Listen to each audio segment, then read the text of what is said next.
اعوذ باللہ من الشیطان اللعین الرجیم بسم اللہ الرحمن الرحیم الحمد للہ وکفا وسلام علی عبادہ الذین اصطفیٰ. درود بھیجیے محمد و آل محمد.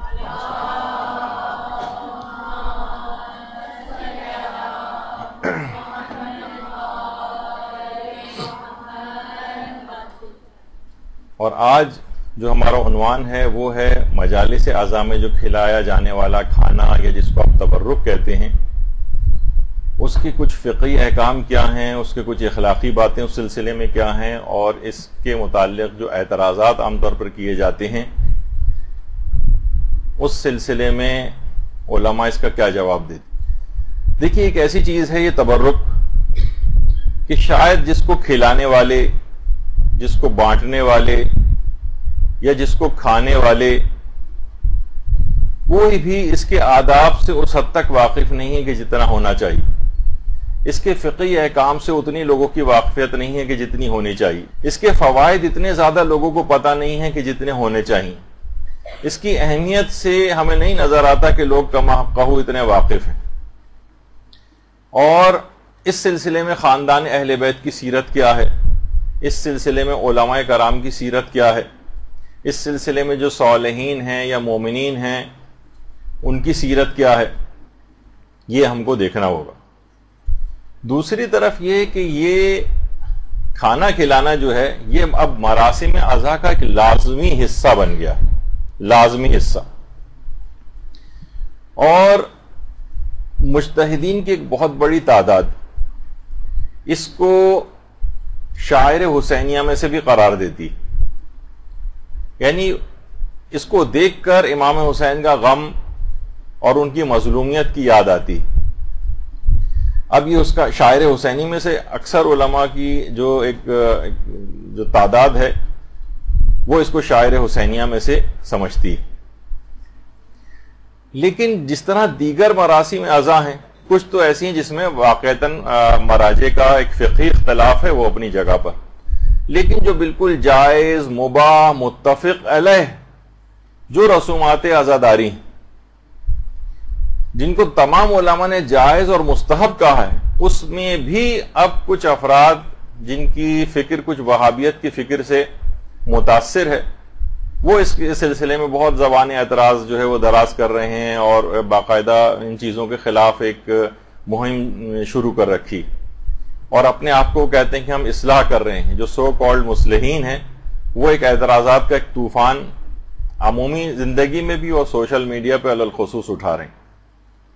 دیکھیے، ہمارے مراجع کرام ہیں، انہوں نے ہمیشہ جائز اور مباح اور مستحب مراسم اعضاء کے خلاف اٹھنے والی جتنی تحریکیں ہیں ان کا مقابلہ کیا ہے، بلکہ ایک سیسا پلائی ہوئی دیوار کی طرح سے ان کے سامنے کھڑے. اور یہ ان مراسم، جائز اور مباح اور مستحب مراسم کے خلاف یہ جو لوگ اس انداز سے کر رہے ہیں، اصل میں اس کو کہا جاتا ہے کہ وہابیت کی ایک سازش. یہی وجہ ہے کہ ہمارے مجتہدین میں سے آیت اللہ محمد حسین، جو کاشف الغطا کے نام سے جن کی کتاب ایک ہے اصل الشیعۃ و اصولھا، اصل و اصول شیعہ کے نام سے اس کا اردو ترجمہ بھی ہوا ہے، وہ فرماتے تھے کہ عزاداری احیاء دین کا ذریعہ ہے، اور عزائے حسین میں اٹھنے والے جتنے بھی شبہات ہیں یہ امویوں اور وہابیوں کی سازشوں کا حصہ ہیں. وہ فرماتے ہیں کہ اگر ان کا مقابلہ نہیں کیا اور یہ ہیلے بہانے سارے کارگر ہو گئے اور ان شاعر حسینی میں تعطل آ گیا اور آپ نے روک دیا ان کو، تو یہ ایسی مجالس کے خاتمے کا سبب ثابت ہوں گے کہ جس سے دین کا احیا وابستہ. تو ان لوگوں کی باتوں میں ہرگز نہ آیا جائے، ان کی باتوں پر بالکل کان نہ دھرے جائیں، اور ان مراسم اعضاء کو اسی طرح سے جاری و ساری رکھا جائے جیسے یہ اب تک جاری و ساری. اور باقاعدہ علماء نے تو اس سلسلے میں یہ بھی کہا ہے، جیسے کہ آیت اللہ سید جواد طباطبائی تبریزی، یہ ان کا فتویٰ ہے آپ کے سامنے. وہ کہتے تھے یہ مراسم اعضاء پر جو اعتراضات ہیں ایک بیہودہ کام ہے. دشمنان اسلام نے عزاداری کے خلاف مورچہ بندی کر لی، لیکن اس عظیم وسیلے کو لوگوں کے دلوں سے مٹانا ان کے بس سے باہر ہے. البتہ انہوں نے بیہودہ اور لغو قسم کے خلاف حقیقت اعتراضات کا بیج بونا شروع کر دیا، اس کی کوئی بنیاد نہیں ہے. اور ہمارے جو بزرگ علماء ہیں انہوں نے بالکل واضح انداز میں مراسم عزا کے جواز کا فتویٰ دیا ہے. چند احمق اور عقل سے بے بہرہ افراد جو مراجع الزام اور علماء کے خلاف زبان درازی کر رہے ہیں کہ انہوں نے کیا خرافاتی رسمیں مثلا جو ہیں یہ قائم کر رکھی ہیں, ان کی کسی بات پر دھیان نہ دیا جائے اور ان کی ہر بات کو دیوار پر دے مارا جائے. یعنی یہ آج کل کیونکہ سوشل میڈیا پہ سب چیزیں بہت زیادہ سامنے آ رہی ہیں, اس وجہ سے یہ تمام چیزیں بھی آپ کے سامنے. اچھا, بعض اوقات کیا ہوتا ہے جب کسی رسم کو وہ دیکھتے ہیں کہ یہ چیز ختم نہیں ہو سکتی تو وہ اس کا متبادل پیش کرتے ہیں کہ بھائی کیا مناسب نہیں ہے کہ جو اتنے زیادہ اخراجات تبرک وغیرہ پر ہو رہے ہیں یہ ہم اس سے غریبوں کی امداد کرنا شروع کر دیں.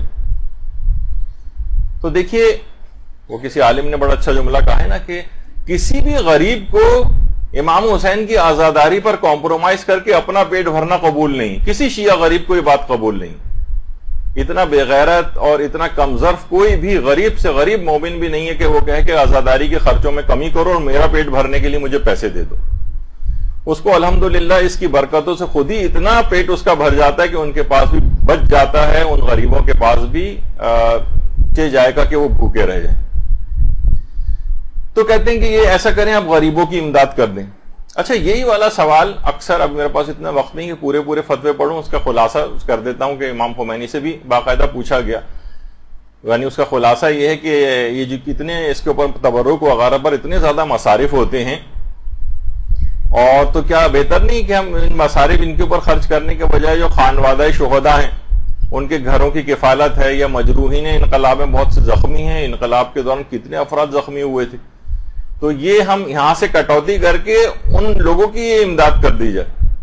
تو امام خمینی نے کہا نہیں, یہ مراسم سوگواری سید الشہداء جو ہے اس کو ہرگز ترک نہ کیا جائے. یعنی یہاں کا پیسہ کاٹ کے وہاں نہ دیا جائے. باقاعدہ مجتہدین نے اس کو یعنی دیکھا جائے تو اس وقت بڑا ایک انقلاب نیا آیا تھا اور کتنے لوگ شہید ہوئے تھے, کتنے لوگ زخمی ہوئے تھے, اور انقلاب کو اس وقت بہت پیسوں کی بھی ضرورت تھی, لیکن عزاداری کے اندر کسی قسم کی کمی, خاص طور پر تبرک کے لیے منع کر دیا. کہا نہیں, مراسم میں جو سوگواری سید الشہداء ہے یہ فوقیت رکھتی ہے, اس کو ہرگز ترک نہ کیا جائے اور ان کے اوپر خرچ کیا جائے. اچھا, اسی طرح سے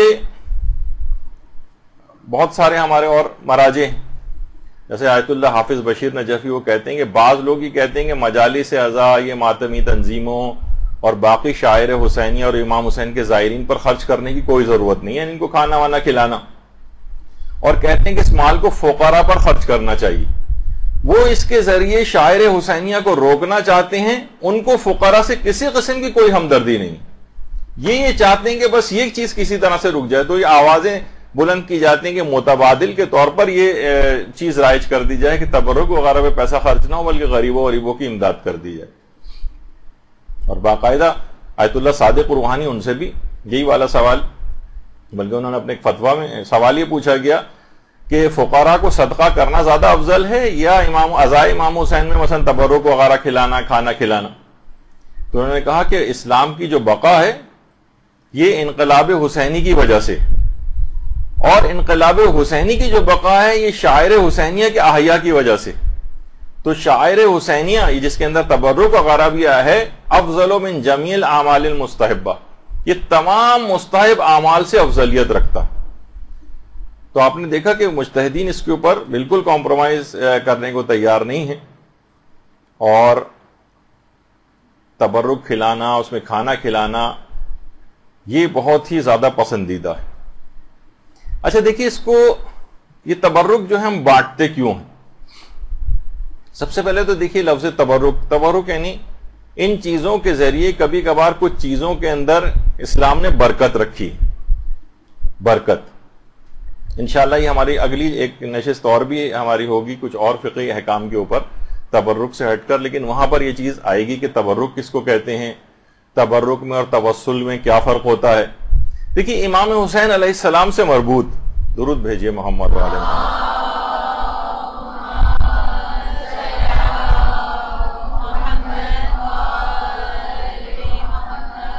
ہر چیز واجب الاحترام ہے جو بھی ان سے منسوب ہو جائے. یہی وجہ ہے کہ ہمارے علماء میں آیت اللہ حسین برجردی وہ فرماتے تھے کہ امام حسین اتنے بلند مقام پر فائز ہیں اور اتنے واجب الاحترام ہیں کہ ان سے منسوب ہر چیز کا احترام لازم، ہر چیز کا احترام. مثلا امام سے منسوب ہو گیا، مثلا اگر علم منسوب ہو گیا اب اس کا علم کا احترام ہو گیا، ابھی تک ایک کپڑا تھا اب اس کا ایک احترام آ گیا. مشق ایک عام مشق ہے، گھروں میں ڈیکوریشن پیس کے طور پر بھی بہت سی جگہوں پہ لٹکائی جاتی ہے، لیکن مشق سکینہ یا مشق عباس اب کا اس کو آپ عنوان دے دیں اب وہی قابل احترام ہو جائے گی.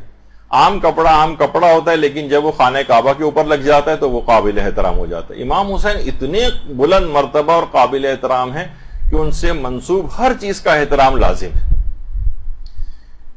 اور مجالس اعضاء کا تبرک، جیسے کہ میں نے اس سے پہلے کہا کہ خود شاعر حسینی میں آیت اللہ اسحاق فیاض فرماتے ہیں کہ اہل بیت کہ عزاداروں کے لیے مجلس اعضاء کا تبرک کا اہتمام کرنا یہ تعظیم شاعر حسینی، تعظیم شاعر حسینی، یعنی آپ نے شاعر حسینیہ کی جو تعظیم کا ثواب ہے وہ آپ کو ملے گا تبرک کا اہتمام کرنے کے سلسلے میں. اچھا اب دیکھیے جو کھانا کھلانا ہے اس کی بڑی حکمتیں ہیں، بڑے فلسفے ہیں، اور اگر آپ عمومی اسلام کا مزاج دیکھیں تو اسلام بہانے سے کھانا کھلانے کی یا اطعام طعام کی ترغیب دلاتا ہے. اچھا اسلام ایک لحاظ سے ہمیں بہت سے احکام میں نظر آتا ہے کہ جیسے اسلام پیسے دینے کو ڈسکریج کر رہا ہو اور وہ کہتا ہے کہ نہیں کھانا ہی دو. مثلا روزوں کے فدیے کہ جناب بوڑھے افراد جو روزہ نہیں رکھ سکتے وہ فدیہ دیں، اور مثلا حاملہ عورتیں جو ہیں وہ روزہ جو نہیں رکھ پاتی ہیں وہ فدیہ دیں، یا بچے کو دودھ پلانے والی جو مائیں ہیں وہ فدیہ دیں. اسی طریقے سے مریضوں وغیرہ کے بھی احکام آتے ہیں. تو اسلام یہ کہتا ہے کہ نہیں پیسے نہیں دے سکتے، آپ کو کھانے ہی کی چیز دینی پڑے گی. بلکہ اکثر لوگ کہتے ہیں اچھا ہم راشن ڈلوا دیں، تو راشن کے اندر بھی اگر آپ ڈلوائیں تو اس میں آپ چائے نہیں دے سکتے، آپ پتی نہیں دے سکتے، آپ مسالے نہیں دے سکتے، آپ چینی نہیں دے سکتے، آپ نمک نہیں دے سکتے. آپ کو کھانے کی چیز دینی پڑے گی، کھانے کی. اسی طریقے سے جیسے جان بوجھ کر مثلا اگر کوئی روزہ توڑتا ہے، جیسے کفارہ عمدی جس کا دینا ہوتا ہے، یعنی 60 مسکینوں کو کھانا، یعنی 60 افراد کو یا تو کھانے، بالکل 60 افراد گن کے آپ ان کو 60 کھانوں کے پیسے نہیں دے سکتے، 60 افراد کو کھانا ہی دینا پڑے گا. یا تو مثلا دال دیں یا چاول دیں یا گوشت دیں، یا مثلا ان کو پکا کر پیٹ بھر کے کھانا کھلا دیں، یا روٹی بھی ان کو دے سکتے ہیں، لیکن آپ پیسے نہیں دے سکتے، آپ کو کھانا ہی دینا پڑے گا. اسی طرح سے مثلا حج کے کفارے، مثلا مردوں پر بند گاڑی کا سفر جو ہے وہ حرام ہو جاتا ہے اور ایک کفارہ ان کو دینا پڑتا ہے. اور اس کے اندر بھی ہے کہ جانور ذبح کرو اور اس کا گوشت غریبوں تک پہنچاؤ. یا مثلا کھانے میں اگر الائچی کا استعمال کیا جائے تو مرد اور عورت دونوں کے لیے ہے کہ ان کو کفارہ دینا پڑتا ہے. زعفران ہے. اسی طریقے سے مثلا قسم توڑنے کے کفارے، اس میں بھی یا تو کھانا دو یا لباس دو. یا مثلا بقرہ عید کی جو مستحب قربانی ہے اس میں بھی یہ سوال آتا ہے کہ کیا ہم اس سے بہتر نہیں کہ جانور ذبح کرنے سے بہتر ہم غریب کو کھانا دے دیں، غریب کو ہم پیسے دے دیں. تو اس کے اندر بھی ہے کہ نہیں آپ کو جانور ہی ذبح کروانا ضروری، اس کی جگہ پیسے نہیں دے سکتے. اسی طریقے سے عقیقے میں سوال اٹھتا ہے کہ عقیقے کے اندر کیا جانور کو ذبح کرنا ہی ضروری ہے، اس کا گوشت پہنچانا ہی ضروری ہے، یہ کہ اس کے بجائے ہم غریب کو پیسے دے دیں؟ نہیں، اس میں بھی ہے کہ جناب ذبح کریں اور اس تک گوشت پہنچائیں، کھانے کی چیز. اور کھانے میں بھی اس طرح سے ہم گوشت بھی پہنچا سکتے ہیں، لیکن عقیقے میں ایک اور مستحب حکم بھی ہے، یا بہتر اس کو سمجھا گیا ہے کہ مائن و ملہن، پانی اور نمک کے ساتھ اس گوشت کو پکایا جائے، یعنی سالن پکا کے شوربہ وغیرہ کے ساتھ یہ غریب کو دیا جائے تاکہ اس کو وہ کھا لے. تو اسی طریقے سے اگر ہم ویسے بھی دیکھیں تو جنت کی جتنی نعمتوں کا تذکرہ ہوتا ہے اس میں وہی کھانے پینے کی چیزیں، یعنی اسلام اس کی ایک بہرحال ایک ترغیب دلاتا ہے، اس کی ایک اہمیت ہے. اور یہی وجہ ہے کہ روایتوں میں بھی یہ بات آئی ہے کہ جو تم نے کھا لیا وہ گیا، یعنی وہ تو اب باقی نہیں رہے گا، لیکن جو تم نے کھلایا وہ وسعت پذیر ہو جائے گا، یعنی اب اس کی جزا باقی رہے گی. یہی وجہ ہے کہ ہمارے چھٹے امام جعفر صادق علیہ الصلوۃ والسلام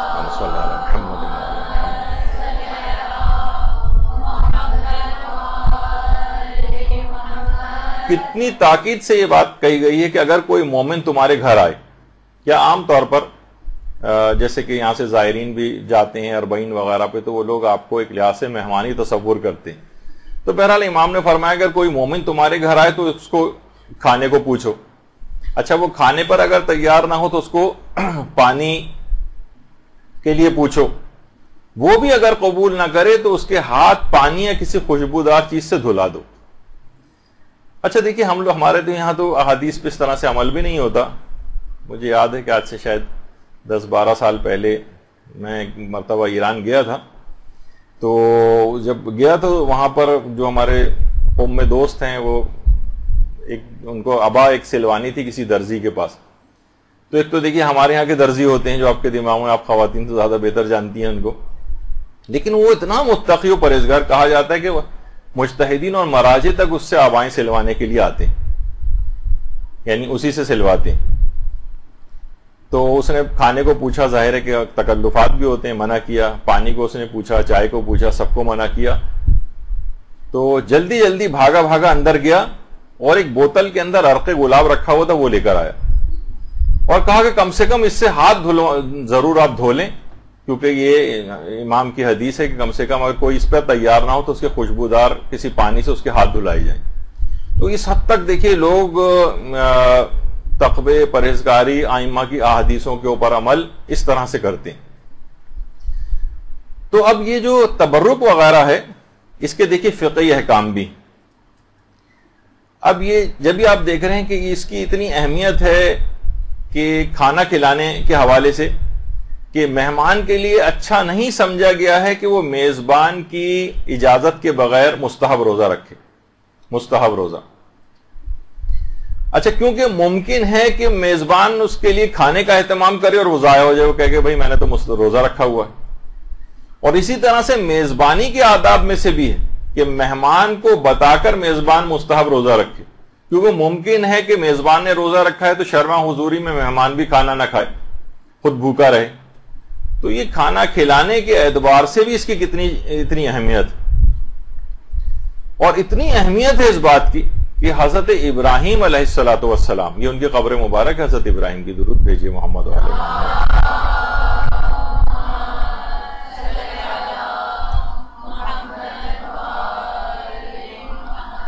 کہ باقاعدہ تفسیر نور الثقلین میں پیغمبر اکرم ختمی مرتبہ صلی اللہ علیہ وآلہ وسلم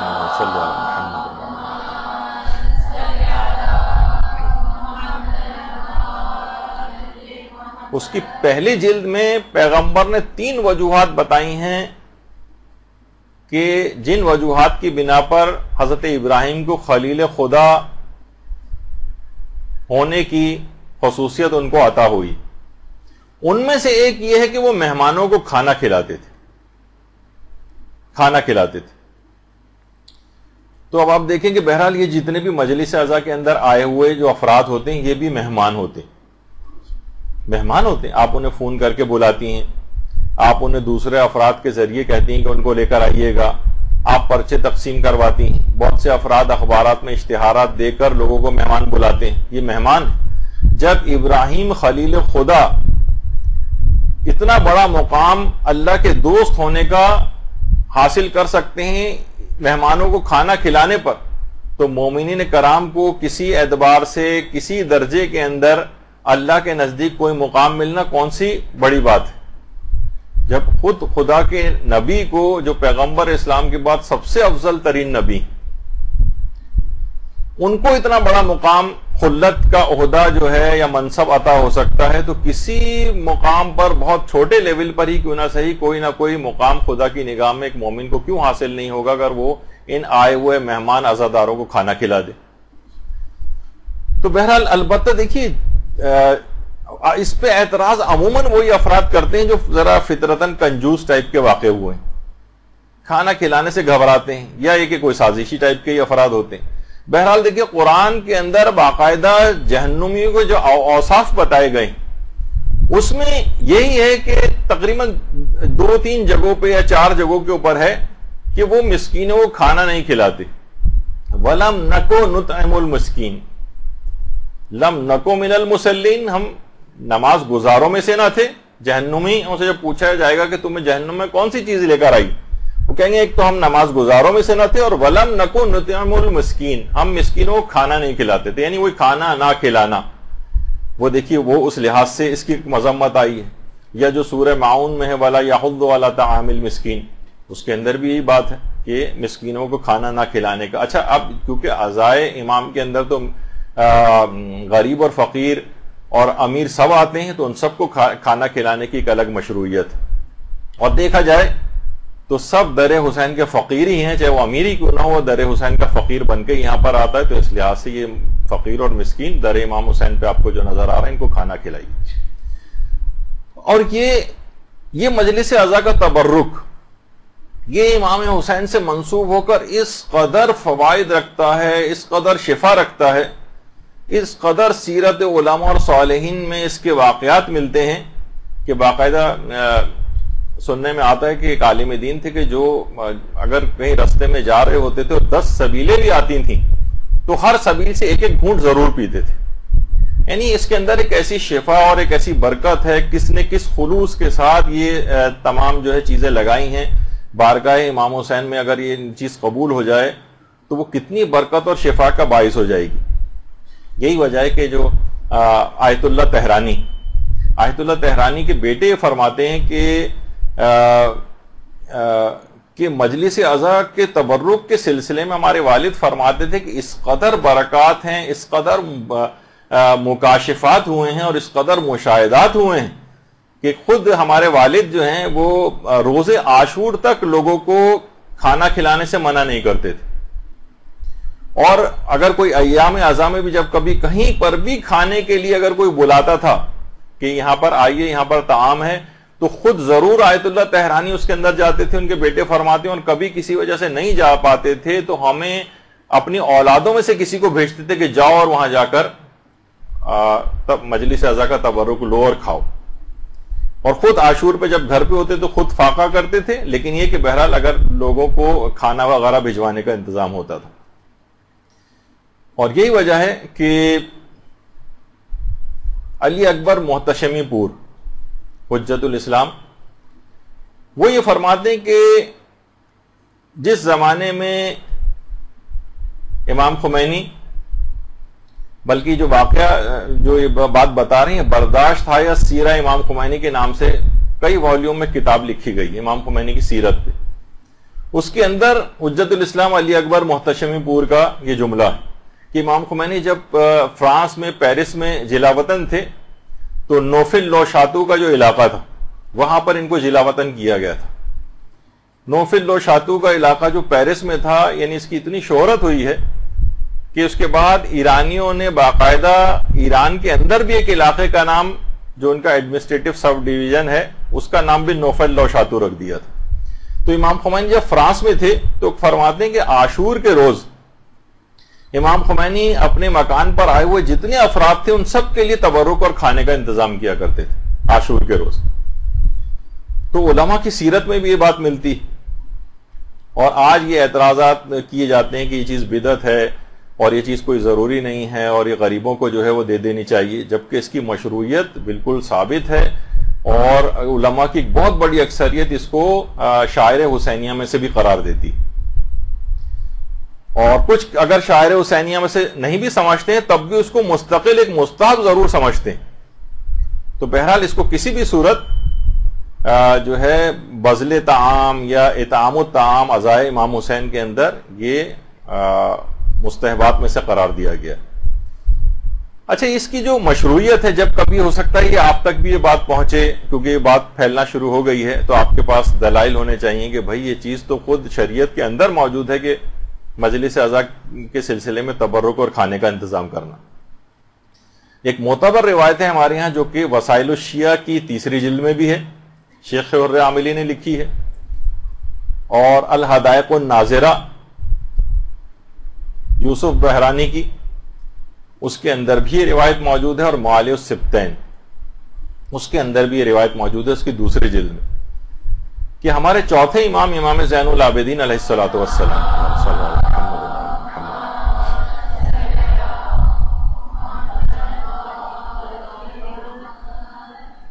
کہ مجالس عزا اور عزائے امام حسین اور ماتم امام حسین کے لیے جو عورتیں جمع ہوتی تھیں ان کے لیے امام خود کھانے کا اہتمام فرماتے تھے اور کھانا ان کے لیے بھجواتے تھے. اچھا صرف کھانے ہی کے حوالے سے نہیں، جو روایت ہے ابھی تو ہم اس کے اوپر ڈسکس کریں گے. اچھا اطعام طعام کا تو بار بار تذکرہ آ رہا ہے، اسی کے اندر پانی پلانے کی جو مشروعیت ہے، جو سبیلیں آپ کو نظر آتی ہیں، اس کی بھی خود الگ سے، یعنی خود جو ہماری کامل الزیارت ہے ابن قولویہ کی، اس کے اندر بھی یہ والی حدیث آئی ہے کہ جو بھی روز عاشور قبر امام حسین کے قریب لوگوں کو پانی پلاتا ہے، وہ بالکل اسی طرح سے ہے کہ جیسے عاشور کے روز لشکر امام حسین کی ہم رکاب ہو کر لشکر حسینی کو پانی پلائے. درود بھیجیے محمد و آل محمد صلی اللہ علیہ وسلم.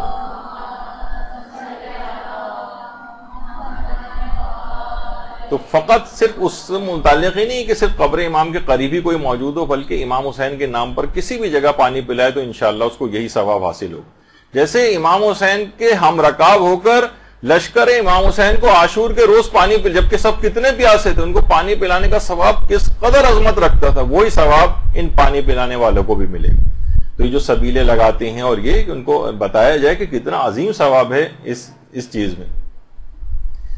تو اچھا واقع کربلا کے بعد جو مجالس بھی مدینے کے اندر منعقد ہوتی تھیں، ان کے اندر بھی تبرک تقسیم ہوتا تھا. اور اس لحاظ سے بھی وہ جو آپ ایک سنتی ہیں کہ ہمارے پانچویں امام محمد باقر علیہ الصلوۃ والسلام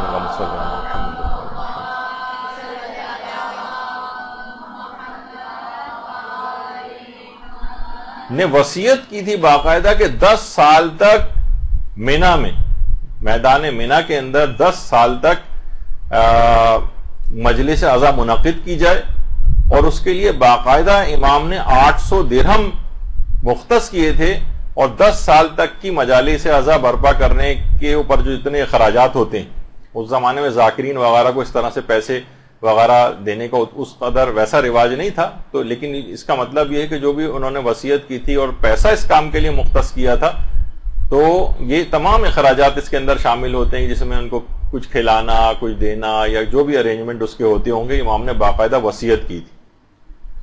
اور آج بھی، وہ تو پرانا مینا تھا، اور آج اب تک جتنے بھی شیعہ حجاج ہیں اس کے اوپر عمل کرتے ہیں، اور باقاعدہ تقریباً تمام کاروان میدان مینا میں ایک مجلس عزا امام محمد باقر علیہ السلام کی اس وصیت کے مطابق اس کے اوپر عمل کر کے ایک مجلس عزا برپا کرتے ہیں، اور لوگوں کو وہاں تبرک بھی دیا جاتا ہے، کھانا وغیرہ بھی کھلایا جاتا ہے. اور باقاعدہ جو ابھی آپ نے جو روایت سنی کہ امام سجاد خود کھانا پکوا کر جو ہے اس کا اہتمام کرتے تھے، باقاعدہ آیت اللہ تقی مدرسی جب ان سے اس روایت کے متعلق سوال کیا گیا تو اس میں بھی انہوں نے اسی بات کو کہا اور اس روایت کو انہوں نے معتبر قرار دیا. اچھا روایت کیا ہے؟ روایت ہے کہ لما قتل الحسین ابن علی، یعنی جب امام حسین قتل ہو گئے تو نساء بنی ہاشم انہوں نے سیاہ لباس جو ہے وہ پہنے، اور وہ کسی سے بھی سردی اور گرمی کی کوئی شکایت نہیں کرتی تھی. وَكَانَ علی ابن الحسین، یعنی ہمارے امام زین العابدین علیہ السلام یعملوا لہن الطعام للماتم، اس مجلس عزا اور اس ماتم کے لیے باقاعدہ کھانے کا اہتمام فرمایا کرتے تھے. یعنی خود چوتھے امام کی سیرت میں سے ہے یہ کھانا بھجوانا، یعنی وہ فاطمیات اور وہ خاندان اہل بیت کی عورتیں جو مجلس و ماتم برپا کیا کرتی تھیں، چوتھے امام باقاعدہ ان کے لیے کھانے کا اہتمام فرمایا کرتے تھے. اس لحاظ سے یہ معتبر روایت کے مطابق یہ سیرت امام سجاد بھی، محاسن برقی وغیرہ کے اندر بھی اس روایت کو لکھا گیا. اس کے علاوہ ایک اور روایت اب ذرا تاکہ آپ کے سامنے یہ سب چیزیں رہیں، اور کہ یعنی ایسا نہیں کہ بس لوگوں کے پیٹ بھرنے کے لیے، ایک دل بستگی کے لیے یا اپنے خواہش نفس کے لیے کوئی انسان کھانا کھلاتا ہے، لوگ کھانا کھاتے ہیں، بلکہ یہ خود اس میں مشروعیت ہے، اس میں شرعی پہلو ہے. کہ حضرت موسیٰ علیہ السلام کی ایک حدیث ہے جس کو علامہ فخر الدین الطروحی نے مجمع البحرین جو کتاب ان کی ہے اس کے اندر اس کو لکھا ہے، اس کی 3 جلد میں، کہ حضرت موسیٰ نے ایک دفعہ پروردگار عالم سے کہا کہ پروردگار، امت محمدی کو کن خصوصیات کی بنا پر تمام امتوں کے اوپر فضیلت حاصل، کن خصوصیات کی بنا پر؟ تو پروردگار عالم نے کہا کہ 10 خصوصیات کی بنا پر امت محمدی کو دیگر امتوں کے اوپر فضیلت حاصل. تو حضرت موسیٰ نے کہا کہ پروردگار وہ 10 خصوصیات کون سی ہیں تاکہ میں وہ بنی اسرائیل کو تعلیم دوں اور وہ بھی اس کے اوپر عمل کریں. فرمایا وہ ان 10 خصوصیات میں سے ایک ہے نماز، ایک ہے مثلا روزہ، زکوٰۃ، حج، جہاد، جمعہ، نماز جماعت، قرآن، علم اور عاشورہ. حضرت موسیٰ نے فوراً کہا کہ پروردگار یہ عاشورہ کیا ہے؟ تو کہا کہ سبت نبی پر گریہ و بکا کرنا اور محمد مصطفیٰ کے بیٹے کی مصیبت پر گریہ و زاری کرنا. اور سبت نبی کے یا محمد مصطفیٰ کی بیٹی کے بیٹے کی مصیبت پر اگر کوئی بندہ اپنے مال سے کچھ بھی اس فرزند مصطفیٰ کی محبت میں کھانا کھلائے تو خدا دنیا کے 1 درہم کے بدلے اسے دنیا میں 70 درہم کے برابر برکت عطا کرے گا اور جنت میں اسے عافیت کے ساتھ داخل کرے گا اور اس کے تمام گناہوں کو معاف کر دے گا. آپ لوگوں نے بڑے آرام سے اس حدیث کو سن لیا بغیر درود کے. اللہم صلی علی محمد و علی محمد.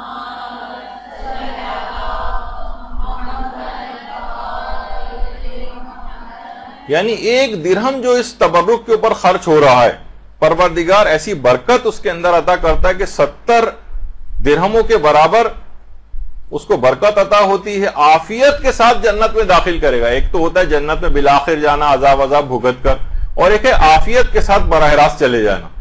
یہ اس کو حاصل ہوگا اور اس کے تمام گناہوں کو پروردگار عالم معاف کر دے گا. یہ باقاعدہ فخر الدین الطروحی نے مجموع البحرین میں جو کتاب لکھی ہے، علماء نے اس روایت کو بھی معتبر قرار دیا ہے. اور وہ 10 خصوصیات اس کے اندر امام حسین کی مصیبت پر ان کے عزا کے اندر کھانا کھلانا بھی شامل ہے. اچھا اب دیکھیے خاندان اہل بیت کی، اچھا یہ مستدرک الوسائل کے اندر بھی اس روایت کو لکھا گیا ہے. اچھا اب دعوت ذو العشیرہ جو آپ سنتی ہیں، جب قرآن کا یہ حکم آیا تھا کہ وانذر عشیرتک الاقربین، تو پیغمبر نے پھر ایک کھانے کی دعوت کی تھی اور پیغمبر اسلام نے اس کھانے کی دعوت میں 40 لوگوں کو بلایا تھا. اور اس میں کھانا کھانے کا انتظام حضرت امیر المومنین علیہ الصلوۃ والسلام کے ذمے تھا.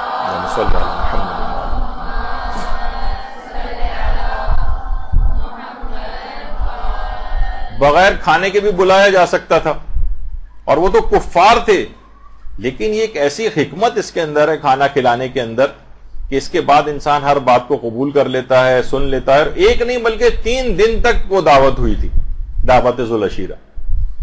تو بہرحال ان روایات سے بھی اس کی مشروعیت جو ہے وہ ثابت ہوتی ہے. خاندان اہل بیت کی سیرت کے اندر بھی یہ چیز ہے کہ مدینے کے اندر اس کے بعد جتنی بھی مجالس اعزاء اس طرح سے منعقد ہوتی تھیں اس کے اندر کھانوں کے اہتمام ہوا کرتے تھے. اور خاندان اہل بیت کی سیرت کے مطابق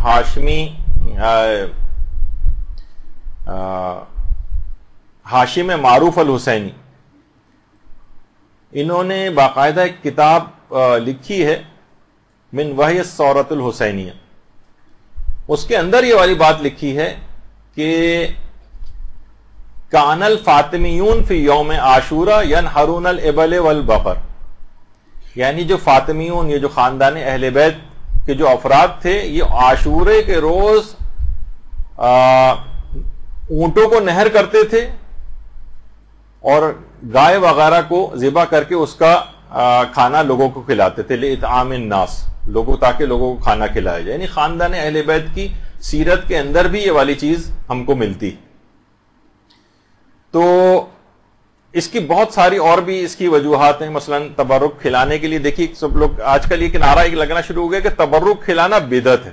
یہ تو ہوتا ہی نہیں تھا اس زمانے میں، یہ لوگوں نے بعد میں شروع کر دیا، اسی کو تو بدعت کہتے ہیں. دیکھیے تبرک کھلانے کے لیے سب سے کم جو دلیل ہے وہ یہ کہ اس سلسلے میں کوئی منع وارد نہیں ہوئی ہے. مثلا منع نہیں کیا گیا کہ اس کے بعد تبرک کھلایا جائے، تو منع نہ ہونا خود دلیل اباحت، یعنی مباح ہونے کی اور جائز ہونے کی ایک دلیل ہے کہ اس کام کو منع نہیں کیا گیا. لیکن کتنے اور حوالے ہیں جس سے اس کی مشروعیت ثابت ہوتی ہے، اس کا استحباب ثابت ہوتا ہے. اور بہت سے الگ الگ حوالے ہیں. یہاں پر آپ کی جو ابھی تو کلاسز اب شروع ہوئی ہیں، اس سے پہلے جو ریگولر کلاسز ہو رہی تھیں تو مولانا غلام مرتضی نقوی صاحب نے پوری 2 کلاسز کھانا کھلانے کی فضیلت پہ جو احادیث اور قرآن کے اندر جو آیات وغیرہ آئی ہیں اس کو تفصیل سے بیان کیا تھا کہ پورے 2 لیکچرز کے اندر. جو ظاہر ہے ہمارا ابھی وہ موضوع نہیں ہے، لیکن اطعام مومن کی کتنی فضیلت بیان ہوئی ہے. اور اس کے علاوہ مثلا استجابت دعوت مومن، یعنی مومن اگر کو دعوت دی جائے تو اس کے لیے دعوت کا قبول کرنا مستحب ہے، اس عنوان سے بھی اس کا استحباب ہے. احسان کی فضیلت کے تحت بھی اس کو علماء ذکر کرتے ہیں، اس کی مشروعیت کو. یا مثلا مومن کے دل میں خوشی کا داخل کرنا، یہ خود مثلا جب کسی کو کھانا کھلاتے ہیں ظاہر ہے وہ آدمی خوش ہوتا ہے، اس کا اکرام ہوتا ہے، اس عنوان کے ذریعے بھی اس کی ایک شرعی جو ہے وہ اس کے اندر مشروعیت پائی جاتی ہے. اور یہ خاص طور پہ استجابت دعوت مومن، یعنی مومن نے اگر آپ کو کھانا کھانے کی دعوت دی، اس کی اتنی اہمیت ہے کہ مستحب روزہ تک، چاہے ابھی 5 منٹ رہ گئے افطار میں، تب بھی 5 منٹ پہلے بھی اس نے اگر آپ کو 10 منٹ پہلے بھی اگر اس نے آپ کو افطار کی دعوت دی ہے، کھانے کی دعوت دی ہے، تو مستحب ہے آپ کے لیے کہ اس روزے کو توڑ دیں، اپنے مستحب روزے کو. اور جائز ہے خود آقا سیستانی کے نزدیک ویسے بھی کہ جائز ہے کہ قضا روزہ بھی اگر آپ نے رکھا ہوا ہے تو ظہر سے پہلے بھی اس کو توڑا جا سکتا ہے. البتہ وہ کہتے ہیں کہ اس کا کسی دعوت مومن پر قضا روزے کو ظہر سے پہلے توڑنا یہ مستحب نہیں ہے، لیکن جائز ہے. ظہر سے پہلے، ظہر کے بعد تو نہیں توڑا جا سکتا.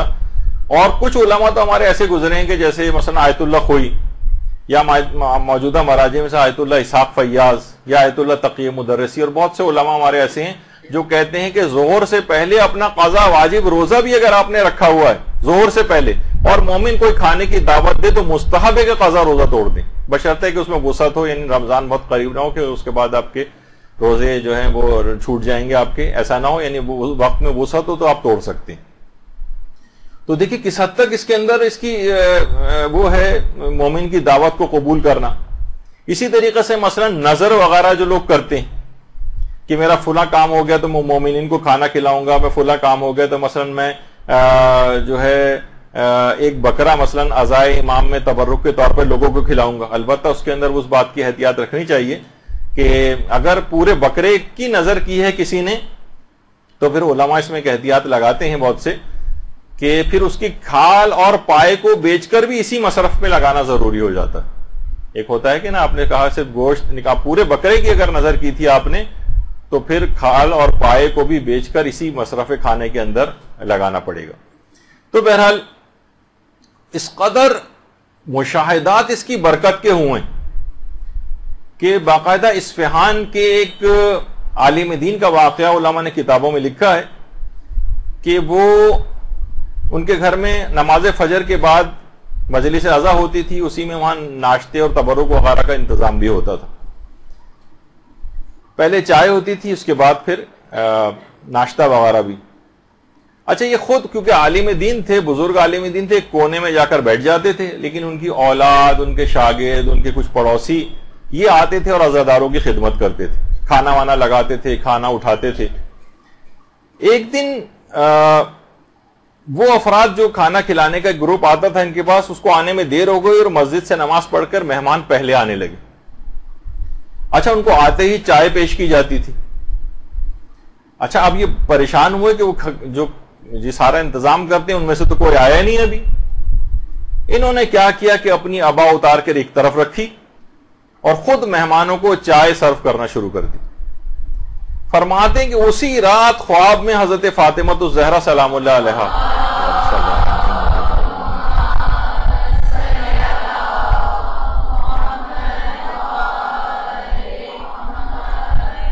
خواب میں آتی ہیں اور فرماتی ہیں کہ پہلے تم ایک جگہ بیٹھ کر لوگوں کو خوش آمدید کہتے تھے، لیکن ہمارے نوکر تم آج بنے ہو. یہ جو تم نے اپنے ہاتھوں سے سرو کر، یعنی جو تم نے کیا ہے، تم نے لوگوں کی خدمت کی ہے اور لوگوں کو اٹھ کر چائے دی ہے، اصل خدمت اور نوکری تم نے آج کی. تو یہ بہت اہم ہے، یعنی انسان اس کے اندر خود حصہ لے اور ان تمام چیزوں کے ضروری ہے کہ اس کے فقہی احکام، ان کی شرائط وغیرہ کو بھی مد نظر رکھے. تبرک کی کچھ شرائط بھی ہیں، کچھ اس کے فقہی احکام بھی ہیں. پہلی تو چیز سب سے یہ ہے کہ اس میں مکمل خوشنودی خدا یا خوشنودی امام حسین کی نیت ہونی چاہیے. اس میں کوئی فرق نہیں ہے. خوشنودی امام حسین، لوگ کہتے ہیں مولا کی ہم خوشنودی کے لیے کر رہے ہیں، اس میں خود مبادرت یہی ہوتی ہے کہ وہ اللہ کی خوشنودی کے لیے کام ہوتا. تو اپنی نیت کو انسان کو چاہیے کہ خالص رکھے، اپنی نیت کو بالکل خالص رکھے اور مکمل اخلاص کے ساتھ تبرک کھلائے۔ وہ دیکھیے وہ ہے نا کہ جو کہ سورہ دہر کی بھی آیات ہیں، جسے سورہ انسان بھی کہا جاتا ہے اس سورے کو، کہ اس کے اندر یہی بات کہی گئی انما نطعمکم لوجہ اللہ لا نرید منکم جزاء ولا شکورا، جزاء ولا شکورا، ہم صرف اور صرف لوگوں کو پروردگار عالم کی وجہ سے کھلاتے ہیں اور کسی اور شخص سے ہمیں کوئی جزا اور کوئی شکریہ نہیں چاہیے، مکمل اخلاص کے ساتھ کھلانا۔ یہ خود قرآن کے اندر اس کی علماء نے کہا کہ اتنے اس میں اخلاص کی ضرورت ہے کھانا کھلانے میں، خوشنودی پروردگار کی ہے، مثلا خوشنودی امام حسین اگر آپ کہیں تو اس کی نیت ہونی چاہیے۔ اچھا پھر اور کسی کی کوئی تعریف کا، کسی کی شکریہ کا کہ ہم نے اتنا اچھا کیا لیکن انہوں نے اس کے باوجود نہ کوئی شکریہ ادا کیا، نہ کوئی رسپانس دیا، نہیں، جن کے لیے کیا ہے وہ ان کی طرف سے شکریہ کی توقع ہونی چاہیے، لوگوں کی نہیں ہونی چاہیے۔ اچھا پھر بہترین چیز جو آپ کو پسندیدہ وہ آپ تبرک کے طور پر دیں۔ لن تنالوا البر حتى تنفقوا مما تحبون، جو قرآن کی آیت ہے سورہ آل عمران کی، کہ تم نیکی تک اس وقت پہنچ ہی نہیں سکتے جب تک کہ راہ خدا میں اس چیز کا انفاق نہ کرو جس کو تم سب سے زیادہ پسند کرتے ہو، یعنی پسندیدہ چیز ہونی چاہیے۔ یہی وجہ ہے کہ اصول کافی کے جو چوتھی جلد ہے اس میں باقاعدہ یہ والی روایت موجود ہے کہ انفاق جب انسان کرے راہ خدا کے اندر تو اسے اپنی محبوب چیز راہ خدا میں انفاق کرنی چاہیے۔ امام کو علم ہوا کہ کسی شخص نے چینی شکر کو راہ خدا میں دیا ہے، تو امام نے اس کو بلایا اور یہ والی آیت یاد دلائی کہ اپنی محبوب چیز کو راہ خدا میں دینا ہوتا ہے۔ یہ تم نے کیا دیا ہے؟ کہا کہ مولا یقین کیجئے کہ مجھے شکر سب سے زیادہ محبوب ہے، میں نے اسی چیز کو ہی راہ خدا میں دیا ہے۔ تو دیکھیے کوئی خراب کوالٹی کی کوئی چیز نہ ہو، کوئی مضر صحت چیز نہ ہو تبرک کے اندر، کیونکہ راہ خدا میں محبوب چیز دینی ہے۔ اگر آپ نے خراب یا بیکار سی کوئی چیز یا مضر صحت کوئی چیز اگر دی ہے تو یہ سوء ادب ہے، ایک تحقیر ہے۔ یہ راہ خدا کے اندر آپ دے رہے ہیں، گویا خدا کے ہاتھ میں چیز جا رہی ہے اور آپ ایک حقیر چیز دے رہے ہیں۔ بہتر سے بہتر چیز ہونی چاہیے، کوالٹی کے بھی اعتبار سے، کوانٹٹی کی بھی اعتبار سے۔ ابھی آتی ہے اس کی تفصیل آگے، اور یہی وجہ ہے کہ سورہ بقرہ کے اندر بھی بات آئی کہ یا ایھا الذین آمنوا انفقوا من طیبات، یعنی بہتر سے بہتر، پاکیزہ سے پاکیزہ چیز۔ اب یہ دیکھیں کہ جو بھی آپ تبرک پکوا رہی ہیں اس کے اندر گھی اور تیل اگر مضر صحت، مثلا آپ نے کیٹرنگ والے کے ذمہ ڈال دیا اور وہ پتہ نہیں کون کون سے تیل اور گھی اس کے اندر جو ڈال رہے ہیں مضر صحت، سستے ترین، لوگوں کی صحتیں اس سے خراب ہو رہی ہیں۔ مومنین کی صحتوں، دیکھیں مومنین کے جسموں کے اندر یہ چیز جائے گی، تو اچھی سے اچھی چیز کا آپ کو انتخاب کرنا ہے۔ اور صرف یہ نہیں کہ نیت اچھی، اس میں یہ بھی ہو کہ یعنی ریاکاری اور دکھاوے کی نیت نہ ہو۔ مثلا اتنی زیادہ دیگیں فلاں صاحب جو ہے کرتے ہیں، 100 دیگیں پکواتے ہیں، ایک شہرت ان کی اس لحاظ سے ہو جاتی۔ یا مثلا نہیں کہ بہت سے لوگ آج کل آپ کو پتہ ہے کہ جیسے سیاسی حلیم ہونا شروع ہو گئے، یعنی اس میں لوگ اپنے کانٹیکٹس بناتے ہیں، اس میں صاحبان ثروت اور آفیشلس کو بلاتے ہیں، جس کو سیاسی حلیم کا نام دیا جاتا ہے۔ اب تصویر میں دینے کے معنی یہ نہیں ہے کہ آپ ان لوگوں کو ہی سمجھیں، یعنی اس طرح کی ایک چیز ہوتی ہے کہ جس میں یعنی خوشنودی امام حسین یا خوشنودی خدا کی نیت پیچھے چلی جاتی ہے۔ ہم کسی کی نیتوں پہ ویسے شک نہیں کر سکتے کہ ہر ایک پہ یہ حکم لگائیں، لیکن بہرحال انسان کو جو خود یہ کر رہا ہو وہ اپنی نیت کو پاک و پاکیزہ رکھے، کہ کوئی سیاسی مقصد اور یہ نہ ہو، نیت خالص ہونی چاہیے۔ اور اگر نیت خالص ہو تو اہل بیت خود مدد کے لیے آتے ہیں، اس تبرک کے اہتمام تک کی مدد ان کی طرف سے ہو جاتی۔ آقا سید علی شہرودی یہ فرماتے ہیں، یہ خاندان ایک شہرودی جو ہے جس میں علماء اور مراجع کی بڑی تعداد جو ہے وہ گزری ہے، اسی خاندان کے تھے آیت اللہ آقا سید علی شہرودی۔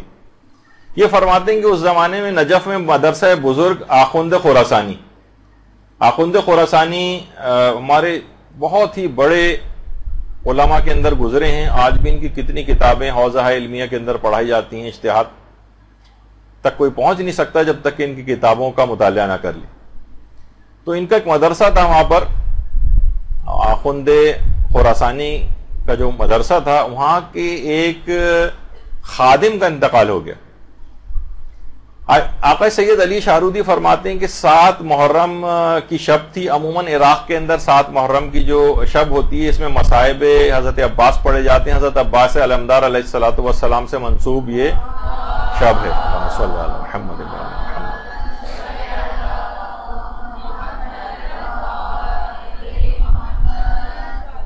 اچھا، اس کے اندر شروع میں چائے وغیرہ تبرک کے طور پر ہوتی ہے، پھر کھانے کا بھی اہتمام تھا. اچھا، اس زمانے میں کوئی وہ نہیں تھا کہ بہت بڑی تعداد ہی ہمیشہ مجالس کے لیے، مدرسے کے ہی ایک خادم کی مجلس ترہیم تھی، تو اس میں کم افراد مدعو تھے، صرف 7 افراد مدعو تھے اس مجلس میں، اور 7 افراد ہی کے لیے کھانے کا اہتمام کیا گیا تھا.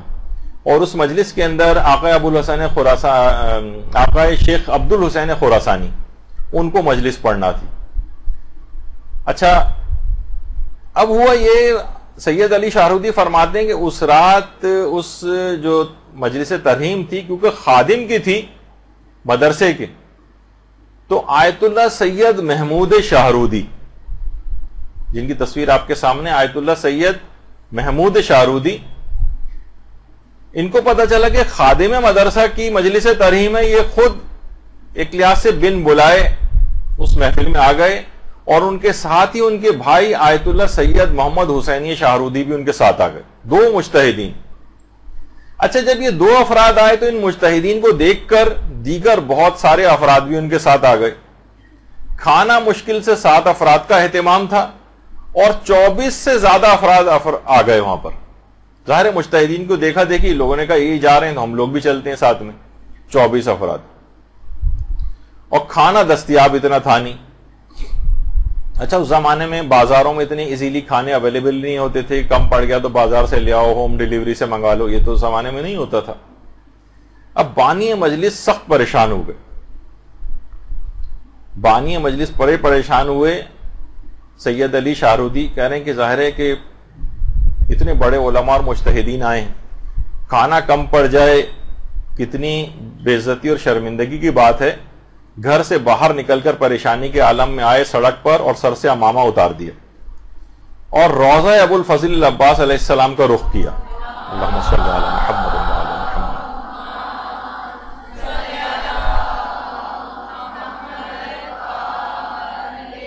کہا کہ اے ابو الفضل العباس، آپ کی نسبت یہ مجلس ہے، آپ میری آبرو بچا لیں. آپ کے خادم کی مجلس ترہیم، کھانا بہت کم ہے.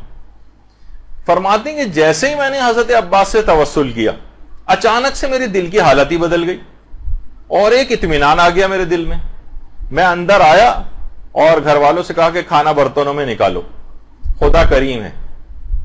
اب کہہ رہے کھانا برتنوں میں نکال کر حاضرین مجلس کی طرف کھانا بھیجا، لیکن یہ خود سید علی شاہرودی وہاں نہیں گئے، بس کھانا بھیج دیا. اور اس کے بعد یہ تھا کہ جب کھانے کی کچھ کمی ہوگی تو دوبارہ آواز آئے گی کہ مزید کھانا چاہیے. کہہ رہے انتظار کرتے رہے یہاں تک کہ آواز آئی سید علی شاہرودی بس کیجئے، سب کھانا کھا چکے ہیں، مزید بھیجنے کی ضرورت نہیں. اب اللہم صلی علی محمد و علی محمد.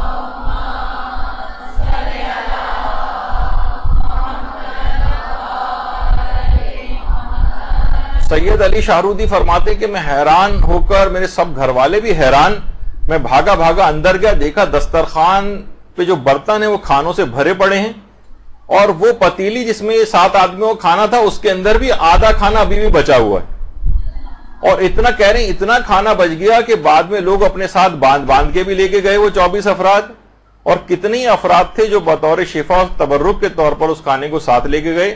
آقا سید علی شاہرودی فرماتے ہیں میں قسم کھا کے، حضرت ابو الفضل العباس کی قسم کھا کے کہتا ہوں کہ اتنا کھانا بچ گیا کہ اگلے دن ہم نے پڑوسیوں میں اس کھانے کو تقسیم کیا، اور 3 دن تک خود بھی اس کھانے کو کھایا. اور فرماتے اس واقعے کی اس کے بعد اس قدر شہرت ہوئی کہ ہر سال اس کے بعد بن بلائے اتنے ہمارے گھر پہ عزادار جو ہے وہ آنے لگے اس مجلس میں شرکت کے لیے کہ اس کے بعد ہم 400 کلو گرام چاول اور گائے کا گوشت ہم پکوا کر اور مجلس اعظم میں تبرک کے طور پر تقسیم کرنے لگے، اور کہنے لگے یہ نجف میں ہوتا تھا، اور اس کے بعد یہی سلسلہ اب ہم نے شاہرود کے اندر بھی یہ سلسلہ شروع ہو گیا ہے. یعنی اگر نیت خالص ہو تو اس مجلس اعضاء کے تبرک کے سلسلے میں اہل بیت کی طرف سے خود بھی الگ سے مدد آتی. اگر اس کے اندر کوئی مشروعیت نہ ہوتی، خلاف شرع ہوتا یا عمل پسندیدہ نہ ہوتا، تو کبھی اس قسم کے واقعات یعنی اس قدر واقعات اس سلسلے میں، اس قدر مشاہدات ہیں، اس قدر مکاشفات ہیں، کچھ آگے چل کے میں پیش بھی کرنے والا ہوں کہ واقعاً حیرانگی ہوتی ہے کہ کس قدر بابرکت شاعر حسینی.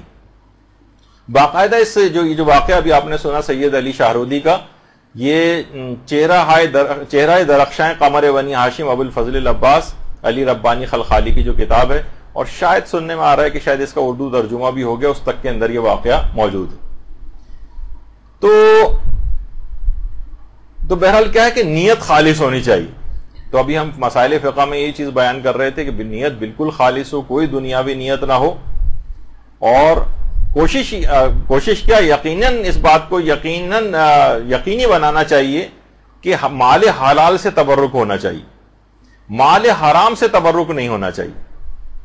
جو ہمارے گزرے ہیں عالم شیخ محمد حسین آل کاشف الغطا، یہ فرماتے تھے جملہ واقعتاً یہ بہت اہم ہے جملہ ان کا، کہ واجبات و حرام میں فاعل اور زمان و مکان کے اعتبار سے شدت ہوتی.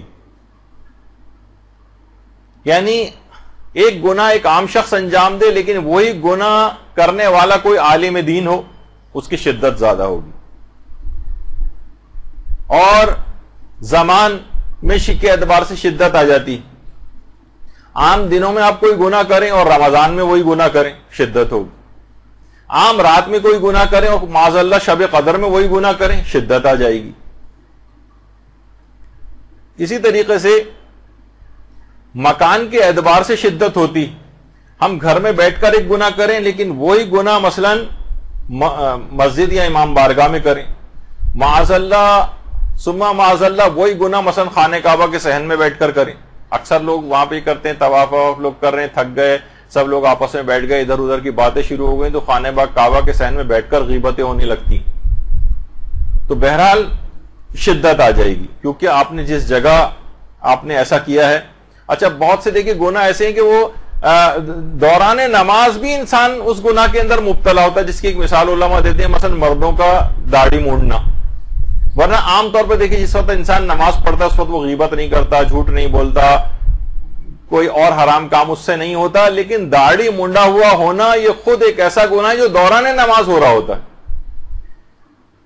تو بہت ساری چیزیں دیکھیے ایسی، جیسے ہمارے ہاں مستحب ہے مثلا نکاح مستحب، اس نکاح کی تقریب کے اندر کتنے حرام کام ہو رہے ہوتے ہیں، شدت آ جائے گی.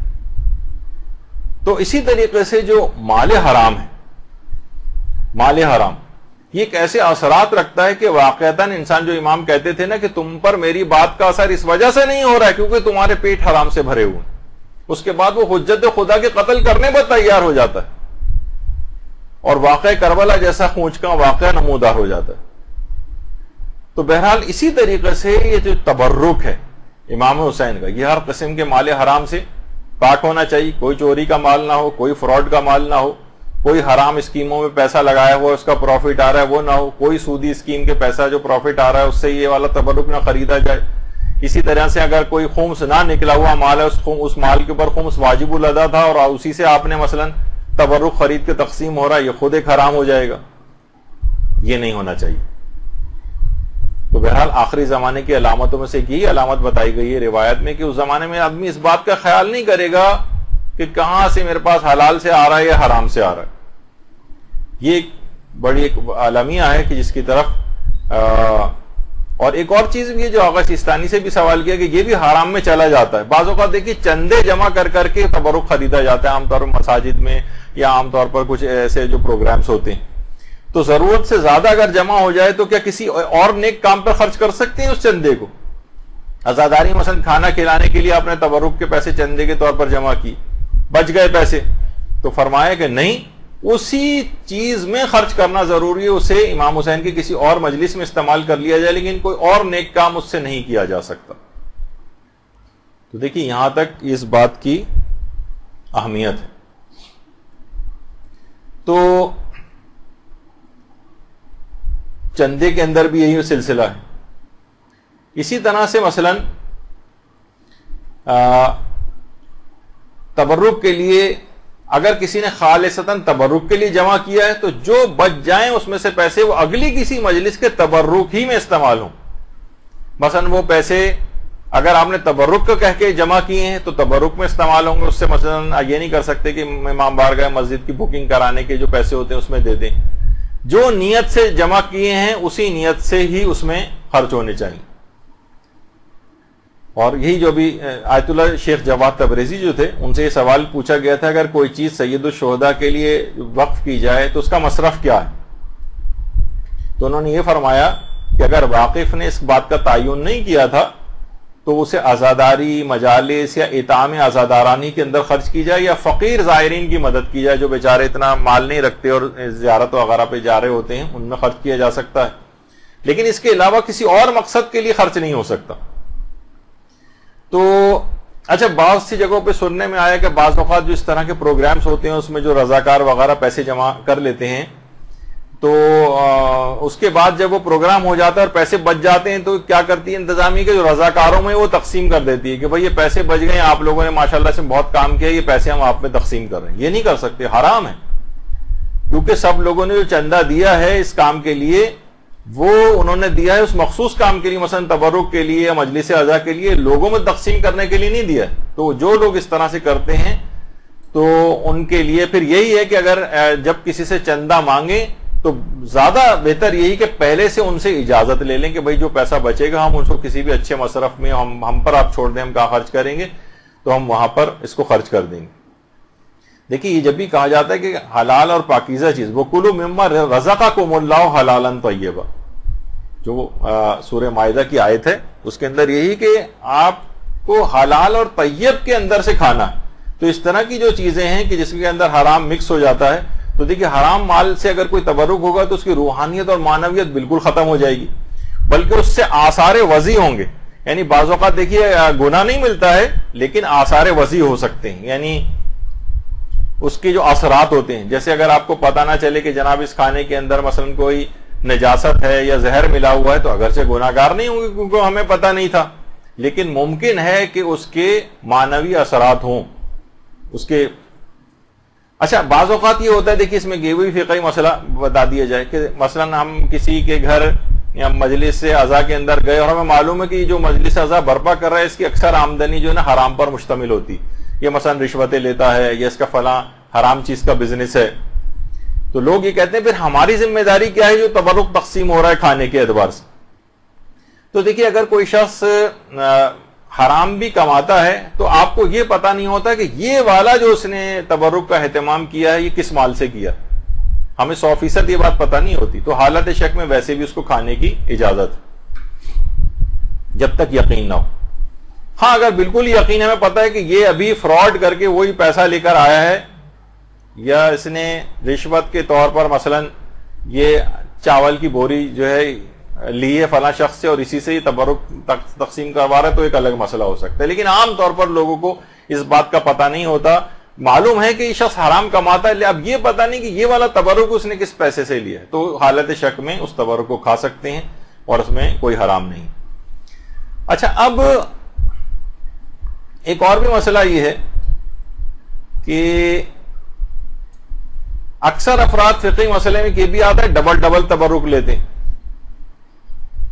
ہاں اگر اس سے اجازت آپ لے لیں اور دوبارہ ریکویسٹ کر کے لے لیں اس میں تو کوئی حرج نہیں, ورنہ ڈبل تبرک لینا دوبارہ لائن میں آ کر لگ جانا, تو اگر بانی مجلس کی اجازت سے اگر آپ لے رہے ہیں ڈبل تبرک تو اس کے اندر تو یقیناً کوئی حرج نہیں ہے, لیکن اس کو بتائے بغیر عام طور پر لے رہے ہیں اور عام طور پر اس کو ایک ذرا جو بانی مجلس ہوتا ہے تھوڑا سا وہ پریشان بھی ہوتا ہے کہیں تبرک کم نہ پڑ جائے, اور اس کو عموماً یہ چیز پسند نہیں آتی کہ لوگ ڈبل آ کر تبرک لیں. تو اگر شک ہے آپ کو کہ پتہ نہیں وہ تیار ہے یا تیار نہیں ہے تو اس سلسلے میں دوسری دفعہ بھی آ کر تبرک لینا یہ جائز نہیں ہوگا. تو اچھا یہی والا مسئلہ تقریباً پیش آتا ہے مساجد کے اندر بھی, اگرچہ وہ میں ویسے ابھی ڈبل کی بات آ گئی تو لوگ ڈبل سجدگاہیں رکھ لیتے ہیں. مساجد میں اکثر جہاں رش زیادہ ہوتا ہے وہاں پر اکثر کم پڑ جاتی ہیں سجدگاہیں, تو لوگ کبھی پتے لے رہے ہوتے ہیں, کبھی کاغذ پہ سجدہ کر رہے ہوتے ہیں, کبھی لکڑی کے اوپر کر رہے ہوتے ہیں. تو مساجد میں اگر ڈبل سجدگاہ جو ہے کوئی شخص لے کے رکھے گا، ناک کے نیچے بھی اس نے سجدگاہ کہا کہ مستحب ہے تو میں دو رکھوں گا، ایک ناک کے نیچے ایک پیشانی کے نیچے، تو بعض اوقات یہ بھی حرام تک پہنچ سکتا ہے اور نماز بھی میں بھی اشکال آ سکتا ہے. تو بہرحال اس بات کی ذرا اہتمام ہونا چاہیے کہ آپ تحقیق کر لیں اس سلسلے میں. اچھا، اسی طرح سے ایک سوال یہ ہوتا ہے کہ کیا غیر شیعہ افراد کو تبرک دیا جا سکتا ہے؟ غیر شیعہ افراد کو؟ تو اس کا جواب ہے کہ جی ہاں، غیر شیعہ افراد کو بھی تبرک دینے کی بالکل اجازت ہے. کہ دوسرا لوگ اکثر پوچھتے ہیں اور بیرون ممالک جو غیر مسلم ممالک ہیں کہ کیا کافروں کو بھی ہم تبرک دے سکتے ہیں؟ تو علماء فرماتے ہیں کہ جی ہاں، کافروں کو بھی تبرک دیا جا سکتا ہے، خاص طور پہ عاشورے وغیرہ کا جو کھانا ہے کافروں کو مثلا بھجوانا. فرماتے ہیں لیکن دو شرائط ہیں. ایک تو یہ کہ نجس نہیں ہونا چاہیے. مثلا آپ نے کہا کہ کیونکہ یہ تو کافر ہیں تو چلو ان کو تو کوئی ہم نجس چیز بھی جو ہے وہ دے سکتے ہیں، مثلا غیر شرعی طریقے کا جو ذبیحہ ہے اس کا پکوا کر ان کو دے دیا. نہیں، یہ نہیں کر سکتے. نجس نہیں ہونا چاہیے وہ. اور دوسرا ہے کہ مال حلال سے ہونا چاہیے، مال حلال سے. جیسے اکثر لوگ کرتے ہیں نا کہ جب وہ شکار وغیرہ پہ کہیں جاتے ہیں تو وہاں سے زندہ مچھلیاں بھی ہاتھ آتی ہیں، وہ اپنے لیے رکھ لیتے ہیں، اور مری ہوئی مچھلیاں جو ہیں وہ بھی ہاتھ آتی ہیں. تو بہت سے لوگ جو شہر سے باہر سے آ رہے تھے مری ہوئی مچھلیاں ساتھ لے لیتے ہیں کہ راستے میں جو پولیس والے وغیرہ ملیں گے اور وہ مانگیں گے کہ رشوت کے طور پر، تو ان کو مری ہوئی مچھلیاں پکڑا دیتے ہیں کہ مال حرام تو ویسے بھی کھانا ہے رشوت کے طور پہ، تو چلو مری ہوئی مچھلی کھلا دی جائے انہیں. تو اس طرح کی مختلف چیزیں ہوتی ہیں. تو نجس بھی نہیں ہونا چاہیے اور مال حلال سے بھی ہونا چاہیے. اچھا، ایک اور بھی ایک مسئلہ اس کے اندر یہ ہے کہ اگر کسی نے نظر کی ہے باقاعدہ کسی معین دن پر یا معین جگہ کی، تو پھر وہاں اس کے مطابق ہی عمل کرنا ضروری ہے. مثلا کوئی کہے کہ میں عاشور کے روز نظر کرتا ہوں، منت مانتا ہوں کہ عاشور کے روز مثلا میں کھانا کھلاؤں گا، تو پھر وہ جو کھانا کھلانے کا کسی اور دن نہیں چلے گا، اسے عاشور کے روز ہی کھلانا ہوگا کیونکہ معین دن کی نظر مانی ہے اس نے.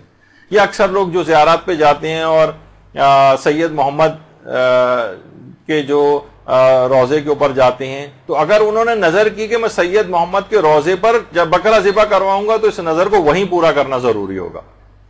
چاہے آپ وہاں سے آ جائیں، جب آپ کا کام ہو جائے تو وہ پیسے وہاں بھجوا دیں جو وہاں پر ہی جانور ذبح ہو. لیکن اگر آپ نے عموم رکھا ہے، اس کے اندر کہا کہ جانور کہیں پہ بھی میں ذبح کروا دوں گی، لیکن یہ کہ میں ان کے نام پر، تو اپنے وطن میں بھی کر سکتے ہیں اور کسی بھی جگہ کر سکتے ہیں. تو اگر نظر ہے تو اگر کوئی معین کی ہے آپ نے جگہ یا دن، تو اس کے مطابق عمل کرنا ضروری ہوتا ہے پھر کہ تبرک پھر اسی طور پر ہی ہو جو آپ نے نظر مانی ہے اس کے مطابق ہونا چاہیے. اچھا، اب اس کے بعد ایک مسئلہ اس کے اندر یہ آتا ہے. ہاں، ایک سوال یہ بہت آتا ہے، یہ بیچ میں ایسے ہی آ گیا، اگر جو ہمارے اس سے متعلق نہیں تھا. یہ اتنا زیادہ یہ سوال پوچھا گیا تھا کہ میں نے سوچا کہ اسی میں سوال بھی ڈال دیجیے. کیا قربانی کے گوشت پر نیاز دی جا سکتی ہے؟ تو جی ہاں، دی جا سکتی. اتنے ہزار لوگوں نے سوال پوچھا کہ جو ہے اس کو سوچا کہ اس کو الگ سے بھی بیان کر دیا جائے. قربانی کے گوشت پر بھی نیاز ہو سکتی ہے. اچھا، اب ایک مسئلہ بہت پیش آتا ہے جس پر بڑا اعتراض ہوتا ہے کہ تبرک کتنا پکوایا جائے یا کتنا بنوایا جائے. اچھا، بعض لوگ اعتراضات کرتے ہیں کہ جناب مجالس اعظم بہت اسراف ہونے لگا. تو کیا یہ جو زیادہ پکوانا ہے یہ اسراف میں شمار ہوتا ہے یا تبرک کا زیادہ اہتمام کرنا اسراف میں ہے؟ دیکھیے، پہلی بات تو یہ ہے کہ اسراف میں اور تبذیر میں ایک فرق ہے. ہمارے تو عام طور پہ لوگ ایک ہی لاٹھی سے ہانکتے ہیں چیزوں کو. اسراف الگ چیز ہوتا ہے اور تبذیر الگ چیز ہوتا ہے. اسراف کیا ہے؟ ضرورت کے موقع پر زیادہ خرچ کرنا. مثلا شادی ہے، اب تو شادی بھی ہمیں مثلا ایک بہت ہی متوسط طبقے میں اگر ہو رہی ہے، بلکہ اب تو میں کبھی بھی اس قسم کے الفاظ کرتا ہوں تو لوگ بعد میں ہنستے ہیں کہ بھئی آپ نے اتنے کم اخراجات بتائے. مثلا 5 لاکھ میں اگر شادی ہو رہی اور مثلا وہ 20 لاکھ اس کے اوپر خرچ کر رہا ہے، ضرورت کا موقع ہے لیکن اس نے ضرورت سے بہت زیادہ خرچ کر دیا، اپنی حیثیت سے بڑھ کر، یہ اسراف میں چلا جائے گا. اور بعض اوقات اس کا خمس بھی نکالنا پڑتا ہے اسراف میں جو پیسہ خرچ ہو جائے. اچھا، یہ تو ہے اسراف. اور تبذیر کس کو کہتے ہیں؟ تبذیر بلا ضرورت خرچ کرنا. وہ تو اسراف میں ضرورت تھی پھر زیادہ خرچ کیا تھا اپنی حیثیت سے بڑھ کر. تبذیر میں تو بلا ضرورت خرچ کرنا. مثلاً آپ 10 کا نوٹ ہے, آپ نے پھاڑ کے پھینک دیا, یہ تبذیر ہے. آپ نے مثلاً آگ لگا دی نوٹ کو, یہ تبذیر ہے.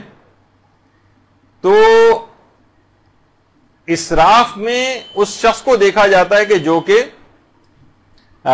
اس کی حیثیت کیا ہے, اور تبذیر کے اندر حیثیت نہیں دیکھی جاتی. مثلا کہا جاتا ہے کہ دیکھیے اگر ضرورت ہے نا تو آپ 1000 واٹ کا بھی بلب جلائیے. مثلا اس وقت آپ اتنی بڑی تعداد میں خواتین یہاں بیٹھی ہوئی ہیں, کتنے اے سی چل رہے ہیں, پنکھے چل رہے ہیں, لائٹیں چل رہی ہیں, یہ ضرورت کا موقع ہے اس وقت. لیکن اگر کوئی بھی نہ ہو اور یہ سب لائٹیں, پنکھے اور اے سی چل رہے ہوں, یہ ناحق ہو جائے گا. یعنی اس کے اندر حق اور ناحق موقع جو ہے وہ دیکھا جاتا ہے. یعنی جب واقعی ضرورت ہو تو 1000 واٹ کا بھی بلب جلائیے, اور ضرورت نہیں ہے, دن نکلا ہوا ہے تو 0 پاور کا بھی کیوں جلائیں, ناحق موقع ہے. تو اسی طریقے سے مثلا اگر کوئی شخص بہت زیادہ امیر بھی ہے, مثلا کوئی کروڑپتی, ارب پتی, اس کے لیے بھی 10 کا نوٹ پھاڑنا جائز نہیں. وہ کہے گا میں تو اتنا ارب پتی لی, کیا حیثیت ہے 10 کے نوٹ کی, میں پھاڑ رہا ہوں یا جلا رہا ہوں. نہیں, یہ تبذیر.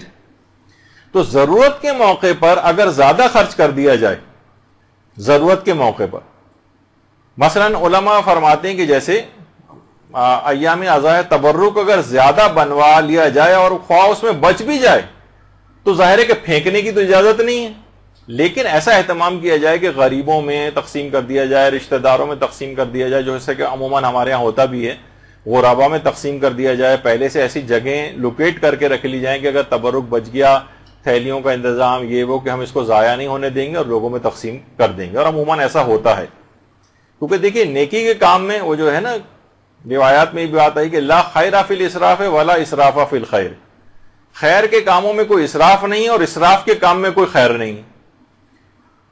تو اس میں بھی یہی ہے. اور باقاعدہ جو ہمارے چھٹے امام جعفر صادق علیہ الصلوۃ والسلام,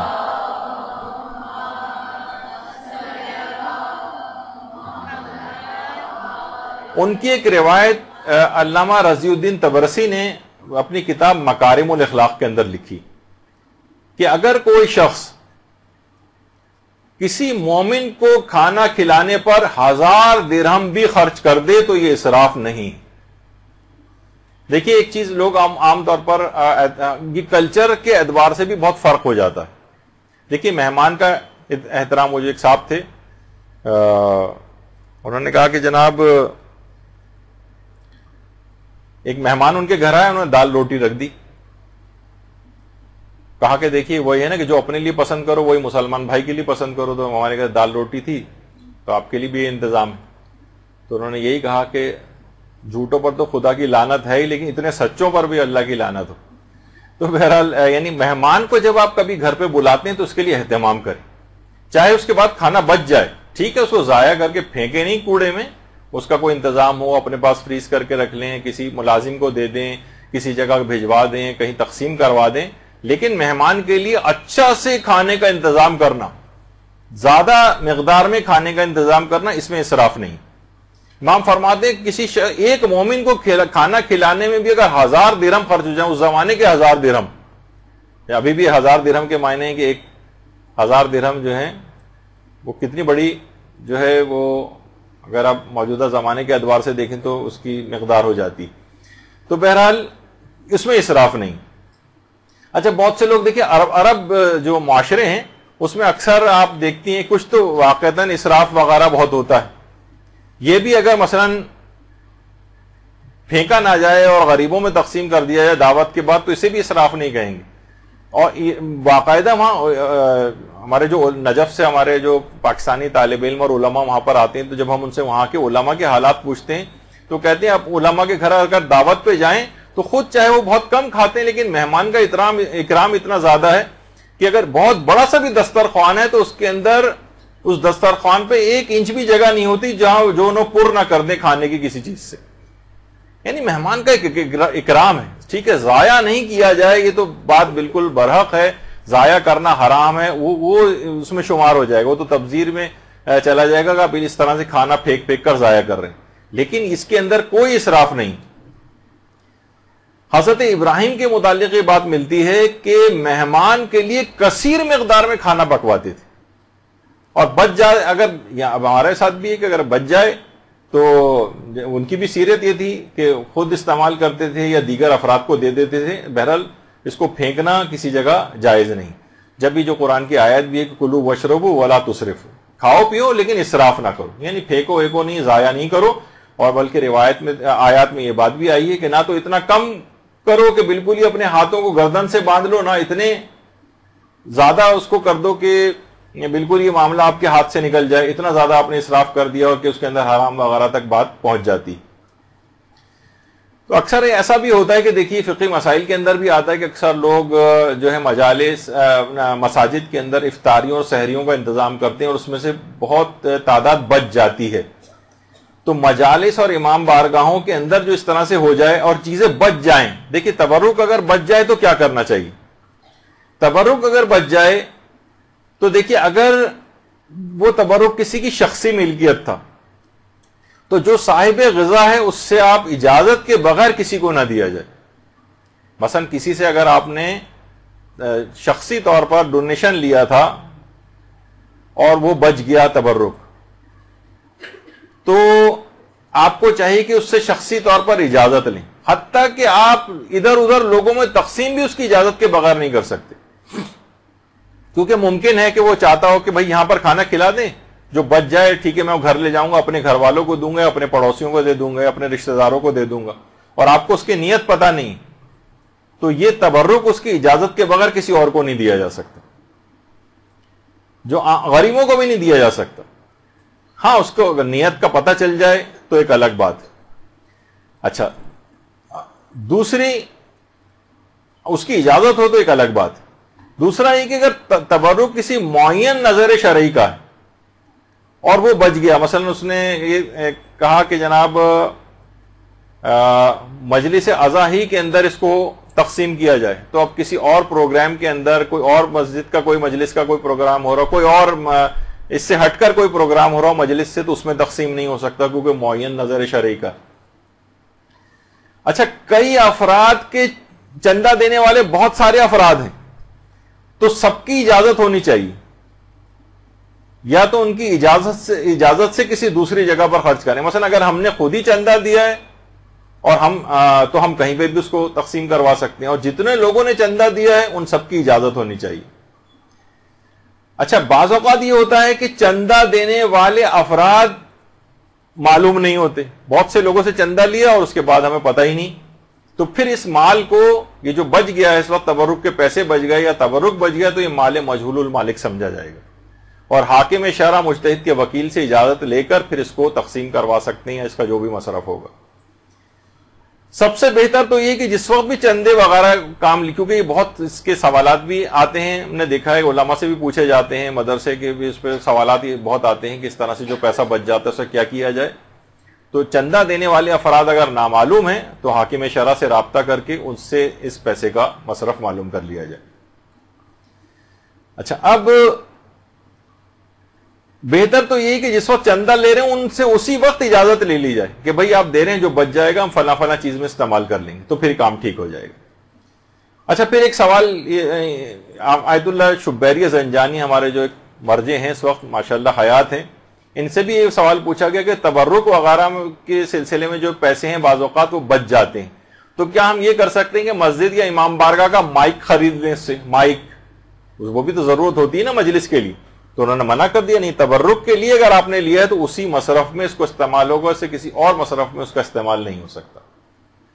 پھر ایک سوال یہ ہوتا ہے کہ مساجد میں کیا کھانا کھلانا جائز ہے؟ مثلا بہت سے امام بارگاہیں چھوٹی ہیں، مسجد کے ہال بھی استعمال ہونے لگتے ہیں، اس کے بعد کھانا لگ رہا ہے، مسجد کے اندر بھی کھانا لگنا شروع ہو گیا اور دسترخوان بچھنے لگے. تو علماء فرماتے ہیں کہ 3 شرطیں پوری ہونی چاہیے. نمبر 1 تو یہ کہ متولی شرعی کی اجازت ہونی چاہیے، اس کی اجازت کے بغیر نہ کریں یہ کام. جو بھی متولی شرعی ہے مسجد کا، جس کے ہاتھ میں مسجد کا اختیار ہے مجتہد کی طرف سے. اور دوسرا یہ ہے کہ مسجد کو گندا اور خراب نہ کیا جائے. عام طور پہ ہم دیکھتے ہیں کہ مساجد کے اندر افطار وغیرہ کا انتظام ہوتا ہے، ہر قدم پہ ایک گٹھلی پاؤں کے اندر چپکی ہوئی ہوتی، یعنی کسی پلیٹ کے کارنر میں کماں نہیں رکھتے بلکہ ایسی کھایا اور وہیں پر پھینک دیا. مسجد کو اس طرح سے گندا کرنا یہ بھی جائز نہیں ہے. اور نمازیوں کے لیے کوئی مزاحمت ایجاد نہیں ہونی چاہیے. مثلا وہ بیچارہ نماز پڑھنے کے لیے آ رہا ہے, ہر طرف دسترخوان بچھے ہوئے, لوگ کھانا کھا رہے ہیں, نماز پڑھنے کی اسے کوئی جگہ نہیں مل رہی. ایسا نہیں ہو. ان کے لیے جو نماز پڑھنے والے ہیں ان کے لیے اتنی انف اسپیس ہونی چاہیے وہاں پر کہ وہ آرام سے نماز پڑھ سکیں. ان شرطوں کے ساتھ پھر اجازت مل جاتی ہے کہ مسجد کے اندر بھی کھانا کھلایا جا سکتا, یعنی یہ تبرک وغیرہ. اچھا, پھر یہ کہ اگر بالفرض زیادہ پکوا لیا جائے, ضرورت سے زیادہ اس کا اہتمام ہو جائے, تبرک کی جتنی ضرورت ہوتی ہے اس سے زیادہ, تو باقاعدہ علماء کی سیرت میں ملتا ہے کہ ایک مومن ہے صادق رفیعی, وہ سناتے ہیں کہ ایک دفعہ مسجد میں مائکرو فون لے کر کسی مولانا نے باقاعدہ اعلان کرنا شروع کر دیا تھا, اور کھانا جو پکوانے والے ہیں ان کی بڑی مذمت کی تھی کہ کھانا آپ لوگ بہت زیادہ پکوا لیتے ہیں, کم پکوایا کریں وغیرہ, اور لوگوں میں بانٹنا پڑ جاتا ہے, اور اتنا تقسیم کرنے کی کوئی ضرورت نہیں. کہہ رہے ہیں اسی رات کو ہمیں آیت اللہ شیخ جواد تبریزی کے پاس جانا ہوا. آیت اللہ شیخ جواد تبریزی کے سامنے یہ معاملہ رکھا کہ کیا کھانا میں کم پکوانا چاہیے, تو انہوں نے جواب میں یہ کہا کہ نہیں, کھانا مجلس اعضاء کے لیے کثیر مقدار میں پکوائیں, بچ جائے تو ٹھیک ہے گھر لے جائیں, لیکن کوئی کمی اس سلسلے میں نہیں ہونی چاہیے. دیکھیے, دینے والے مجلس اعضاء کے تبرک کے لیے دل کھول کر دیتے ہیں, پکانے والے دل کھول کر پکاتے ہیں, کھانے والے بھی اپنے طور پر کھاتے ہیں, لیکن معترضین کے پیٹ میں بلا وجہ کا ایک مروڑ اٹھ رہا ہوتا ہے.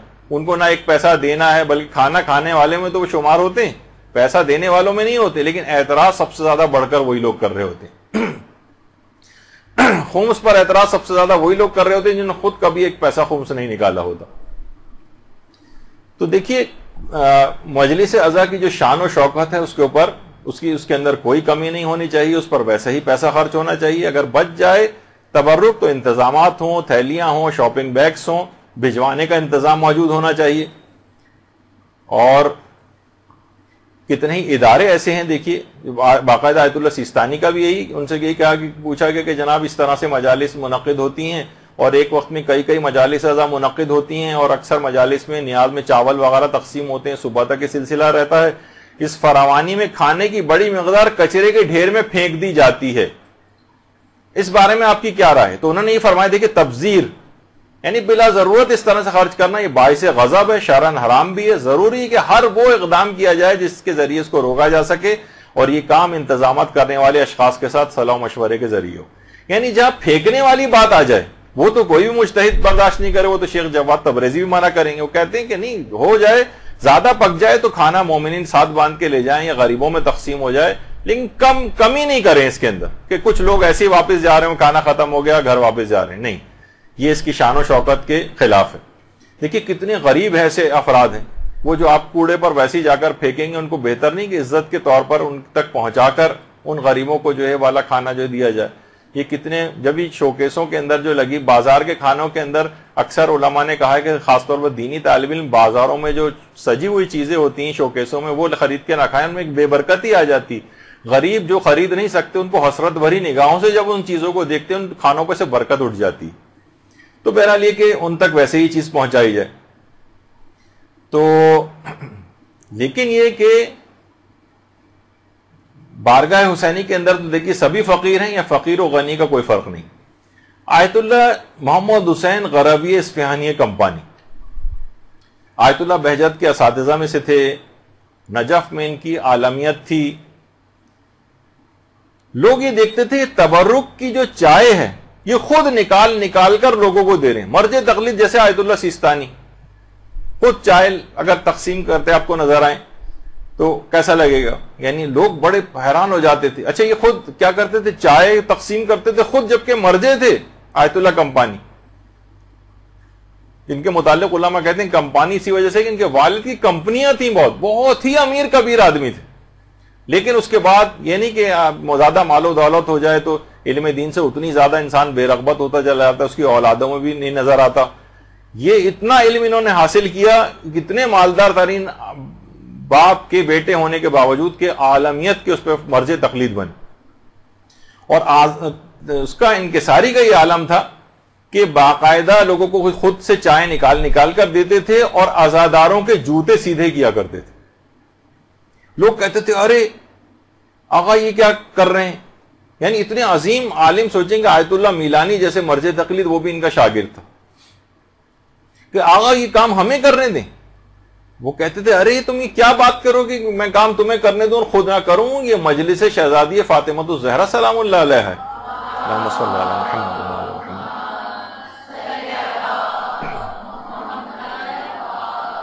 ارے یہ مجلس امام مظلوم علیہ الصلوۃ والسلام ہے، ممکن ہے کہ میری نماز شب قبول نہ ہو، ممکن ہے کہ میرے دیگر اعمال قبول نہ ہو، مگر یہ عمل تبرک کی تقسیم یہ اور مجلس اعضاء میں عزاداری کی خدمت یہ لازماً قبول ہوتی. میں اس کام کو کیسے چھوڑ دوں، میں اس کام کو ترک نہیں کر سکتا.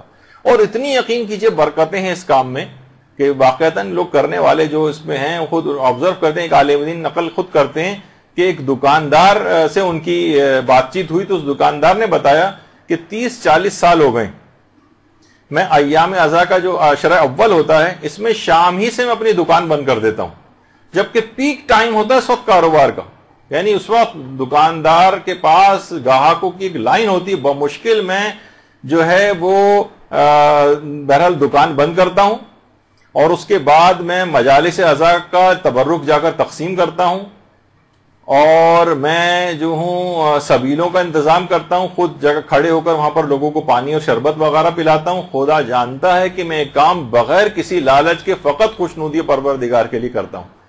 اور اس نے خود بتایا ان عالم دین کو کہ اس کاروبار کی اس میرے اس عمل سے اگرچہ میں دکان بند کرتا ہوں، پیک آورز میں دکان بند کر کے جاتا ہوں، اس قدر برکت اللہ نے میرے کاروبار میں اس کے بعد سے دی کہ دکان ہر وقت میری گاہکوں سے بھری رہتی ہے، بمشکل گاہکوں کو دکان سے باہر نکال کے دکان بند کرنا پڑتی. اللہم صلی علی محمد وعلی محمد.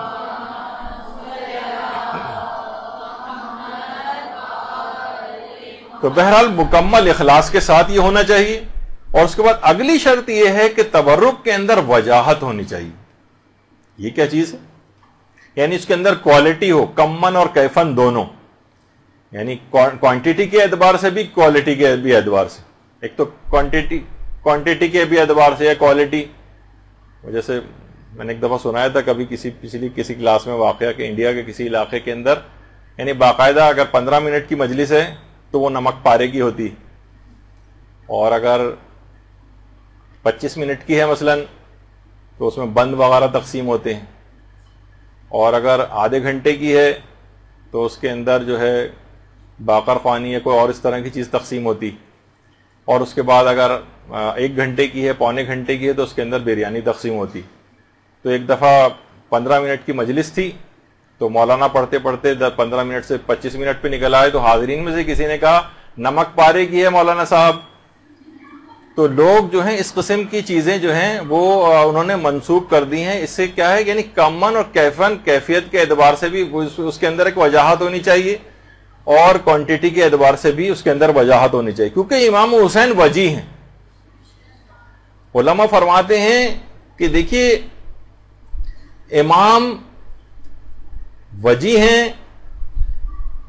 اور ان کے اندر یا وجیحن عند اللہ اشفع لنا عند اللہ جو آپ پڑھتی ہیں وہ یہی تو کہتی ہیں دعائے توسل کے اندر کہ آپ کا مقام، آپ اتنے وجی ہیں، مقام آپ کا پروردگار کی بارگاہ میں بہت بلند ہے. تو ان کے تبرک میں بھی وہی چیز ہونی چاہیے، یعنی اس تبرک کو پریزنٹیبل ہونا چاہیے. اب دیکھیے آپ کے سامنے عام سبیلیں بھی ہوتی ہیں اور ایک یہ سبیل آپ کے سامنے کتنے عالیشان طریقے سے سبیل کو سجایا گیا ہے، کس طرح سے پھول اس کے اندر جو ہے وہ رکھے گئے ہیں، یعنی پورے ایک عزت احترام کے ایک امام حسین کے نام پر کوئی چیز ہو رہی ہے. تو ہمارے یہاں عام طور پر دیکھیے بڑا عجیب و غریب مجھے بہت سی چیزیں کہنی پڑتی ہیں کہ مجالس میں عام طور پر بہت سی جگہوں پہ خیر اب بہتری آئی ہے، لیکن صرف امام حسینی کی بات نہیں، مسجدوں کے اندر آپ جائیں کولر لگے ہیں ان کے ساتھ اسٹیل کا ایک گندا سا گلاس زنجیر کے ساتھ بندھا ہوا، اس میں زنگ لگا ہوا، اسی کے اندر آپ جو ہے پانی پئیں. عام طور پر جو چائے کے کپس وغیرہ ہوتے ہیں دیکھا ہے میں نے مختلف جگہوں پہ چائے تقسیم ہوتی، کپوں کے سب کنارے ٹوٹے ہوئے ہیں. اسٹیل کی جو پلیٹیں عام طور پر ہوتی ہیں ان کو دھویا بھی صحیح سے نہیں جاتا ہے، چکنی پلیٹیں چکنے چمچے وغیرہ دیے جا رہے ہوتے ہیں. امام حسین وجی ہیں، ان کے لیے تمام تبرکات کا جو انتظام ہونا چاہیے وجی انداز میں ہونا چاہیے. کوشش آپ یہ کریں، کھانے دیکھیے پک رہے ہیں، یہ آپ کے سامنے جو تصویر ہے، آپ تو بس آرڈر کر کے آ گئے، وہ کتنے گندے طریقوں سے کھانے وہ لوگ پکا رہے ہوتے ہیں. پائپ کے ذریعے اس کے اندر پانی ڈال رہا ہے کوئی بھی گندا سا غلط طریقے سے، اس کے بعد پک کے آ جاتا ہے، آپ بھی سوچتے ہیں بس کون اس میں زیادہ تحقیق کرے. تو ایسا نہیں ہونا چاہیے. دیکھیے کوشش کریں کہ ڈسپوزیبل کپس استعمال کر لیں. اب لوگوں کی طرف فطرتیں ذرا نفیس ہو گئی ہیں، بہتری کی طرف وہ جاتے ہیں، کراہیت کرتے ہیں. کیوں گندے کپوں کے اندر ایک کے دوسرے کو تیسرے، بہت سی بیماریاں بھی بعض اوقات لگ جاتی ہیں اس انداز سے، گندے کھانوں کی وجہ سے یا گندے برتنوں کی وجہ سے. تو آپ دیکھیں کہ بہت سی جگہوں پر جہاں اس کا اچھا اہتمام ہوتا ہے تو باقاعدہ جو پلاسٹک کی گلوز پہن کر چیزوں کو جو ہے وہ سرو کیا جاتا ہے. اور یہ آپ دیکھ رہے ہیں کہ خود ائمہ کے حرموں میں یا جو اچھی جگہ ہیں بعض اوقات وہاں پر سب نے پلاسٹک کی گلوز وغیرہ پہنے ہوئے ہیں، حتیٰ کہ جو ہیں وہ میڈیکل ماسک وغیرہ لگائے ہوئے ہیں تاکہ اس کے اندر کسی بھی طرح کے کوئی جراثیم یا وہ اس طرح سے نہ جائیں. تو اچھے طریقوں سے، پریزنٹیبل طریقے سے بھی سب چیزیں ہو سکتی ہیں. اچھا، کھانوں میں اگر آپ دیکھیں تو مضر صحت چیزیں، انتہائی چکنے قورمے، اور وہ جس کے اندر گھی اور تیل اتنا زیادہ ہوتا ہے کہ ہر شخص، اتفاق سے بھی پچھلے دنوں ہی اتنے زیادہ میرے پاس اس قسم کے فون آئے کہ ظاہر ہے کہ میڈیکل سے بھی ہمارا جو واسطہ ہے، تو لوگ عام طور پر جو رشتہ دار وغیرہ جو فون کرتے ہیں، اتنی بڑی تعداد میں لوگوں کے پیٹ خراب ہوئے، کسی کو موشن لگے ہوئے ہیں، کسی کے پیٹ میں درد ہو رہا ہے. کیا ہے کہ انہی کھانوں کی وجہ سے کسی کو بے تحاشا ایسیڈیٹی ہو رہی. آپ امام کے نام پر لوگوں کو چیزیں کھلا رہے ہیں، ان کو مضر صحت چیزیں کھلا رہے ہیں، ان کے کولیسٹرول لیول بڑھ رہے ہیں، وہ بیمار ہو رہے ہیں، دل کے مریض بن رہے ہیں، ان کے تیزابیت ہو رہی ہے، ان کی کوالٹی آف لائف خراب ہو رہی ہے. کیا کیا جا رہا ہے؟ یعنی امام کے نام پر کھانا اس انداز کا ہونا چاہیے کہ جو کہ مضر صحت نہ ہو، سستے ترین گھی اور تیل نہ ہو. خیر اب اس پہ بھی آگے چل کر بات آئے گی کہ آلٹرنیٹ کیا بہتر چیز ہونی چاہیے. پھر یہ کوشش یہ کریں کہ پریزنٹیبل طریقے سے عزت کے ساتھ لوگوں کو دیں. تبرک بھی اگر آپ تقسیم کر رہے ہیں ایک عزت کے ساتھ، احترام کے ساتھ، جو دیکھیے کہ یہاں تک بھی یہ چیز ملتی ہے کہ لا تبطلوا صدقاتکم بالمن والاذى، اپنے صدقات کو باطل نہ کرو اے ایمان والو، منت رکھ کر اور اذیت دے کر. تو بعض اوقات یہ ہوتا ہے کہ انسان بڑا گھمنڈی ہو کر، اس میں بہت ساری چیزیں ہیں کہ منت رکھ کر اور اذیت دے کر باطل نہ کرو اپنے صدقات کو. اس کے کیا معنی ہے، اس کی تفصیل میں تو ابھی میں نہیں جا رہا. بہرحال اس کے اندر ایک یہ بھی ہے کہ اس پہ بڑا احسان رکھ رہے ہیں، بڑے گھمنڈی انداز میں دے رہے ہیں. ایک دفعہ خود ایک بڑی مجلس اعضاء میں خود شریک تھا، اور اس کے بعد وہاں تبرک تقسیم ہو رہا تھا، شیر مال وغیرہ تقسیم ہو رہے تھے، میں بھی لائن میں لگ گیا. تو یقین کیجئے کہ وہ جو افراد تبرک تقسیم کر رہے تھے وہ جتنا رعونت کے ساتھ، گھمنڈ کے ساتھ، تکبر کے ساتھ لوگوں پہ چلا رہے ہیں، چیخ رہے ہیں، لائن میں لگو فلاں یہ وہ، یعنی توہین آمیز ایک طریقہ تھا ان کا. ایسا نہیں ہونا چاہیے. تو اور نہ ہی اس کے اندر کوئی تفاخر ہونا چاہیے. مثلا بعض اوقات ہوتا ہے کہ اکثر لوگ جب وہ مجلس کا گھر میں ہوتی ہے تو کچھ غریب لوگ آنے لگتے ہیں مانگنے کے لیے، تو آپ کوئی بات نہیں، ان کو ڈانٹ کر نہ بھگائیں، کچھ زیادہ بنوا لیں، 40-50 تبرک زیادہ بنوا لیں، جو لوگ آئیں ان کو بھی دے دلا کے رخصت کر دیں. عام طور پہ دیکھا جاتا ہے کہ یہ آ جاتے ہیں، یہ پروفیشنل ہیں، یہ ہر گھر میں جا کے مانگنے والے ہیں، تو کوئی بات نہیں، آپ کے پاس بھی اگر آ گئے تو دے کے وہ کیا کرے گا، کھائے گا ہی تو نہ جا کر، اس کو پھینکے گا تو نہیں کسی جگہ جا کر، اپنے گھر والوں کے لیے زیادہ تر لے کر جائے گا. غریب لوگ بہرحال ہوتے ہیں، وہ زیادہ بنوا لیں لیکن ان کو اس طرح سے ڈانٹ پٹکار کر بھگانا نہیں چاہیے. تو بہرحال تفاخر کوئی نہیں ہونا چاہیے، دھتکارنا نہیں چاہیے، اس بات کی کوئی تعریف کے خواہاں نہیں ہونا چاہیے آپ کو کہ وہاں لوگ تعریف کریں کتنا زبردست بنایا تھا تبرک. ہاں اچھی کوالٹی کا رکھیں لیکن لوگوں کی تعریف کے خواہاں نہ ہوں. اسی طریقے سے کوشش کریں کہ کچھ دیگر اقسام بھی مانوی تبرک کی بھی اگر ساتھ کر دیں. کھانے پینے کی تو چیزیں ہوتی ہی ہیں، مثلا کوئی کتاب ساتھ میں دے دی جائے. مثلا یہ اس کا بھی ٹرینڈ ایک زمانے میں ہوا تھا جو پھر دوبارہ ختم ہو گیا تقریباً. یا مثلا کوئی بھی کتابچہ پمفلٹ وغیرہ، یہ دیکھیں آپ کے سامنے مثلا عید غدیر کا کوئی پروگرام ہو رہا ہے، اس میں باقاعدہ ایک کتابچہ پورا غدیر سے متعلق تبرک کے ساتھ تقسیم ہو رہا ہے، ساتھ میں رکھ کے دیا جا رہا ہے. تو اس طرح کی کوئی بھی چیز، چاہے وہ کچھ خاص عملیات ہوں، لوگوں کی رزق بڑھانے کے طریقے، کچھ مسائل دینیاں، کچھ احادیث کے کوئی کتابچہ، کوئی پمفلٹ. بہت سی جگہوں پہ ایک زمانے میں جس کی تھوڑی حیثیت ہوتی ہے، کچھ خواتین کے لیے مقنے وغیرہ بھی تقسیم ہوتے ہیں، یا نماز کی چادر وغیرہ تقسیم ہونے لگتی ہے. تو تبرک کی کچھ اچھی اقسام جو اور کھانے سے ہٹ کر بھی اس میں بھی دماغ میں رکھنا چاہیے کہ اس پر بھی پیسہ خرچ کیا جائے. یہی وجہ کہ دیکھیے باقاعدہ جو ملتا ہے واقعات میں بھی کہ مہدی بحرالعلوم کے ایک شاگرد تھے شیخ حسین تبریزی. انہوں نے وادی السلام جو نجف اشرف کا قبرستان ہے، باقاعدہ وہاں چشم برزخی سے دیکھا کہ وادی السلام میں مدفون مومنین اور ملائکہ ایک نیک مومن کی روح کے استقبال کی تیاریاں کر رہے ہیں، اور اس کے لیے انواع اقسام کے جنتی کھانوں کا بھی اہتمام کیا گیا ہے۔ روضۃ الشہداء کتاب کے اندر باقاعدہ یہ واقعہ ہے۔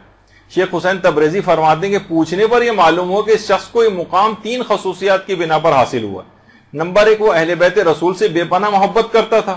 نمبر 2، ہمیشہ رزق حلال کھاتا تھا۔ اور نمبر 3، سال بھر کے اخراجات کے بعد جو کچھ بچ جاتا تھا وہ سب عزاداری امام حسین کی راہ میں خرچ کر دیتا تھا۔ اللہم صلی علی محمد و علی محمد۔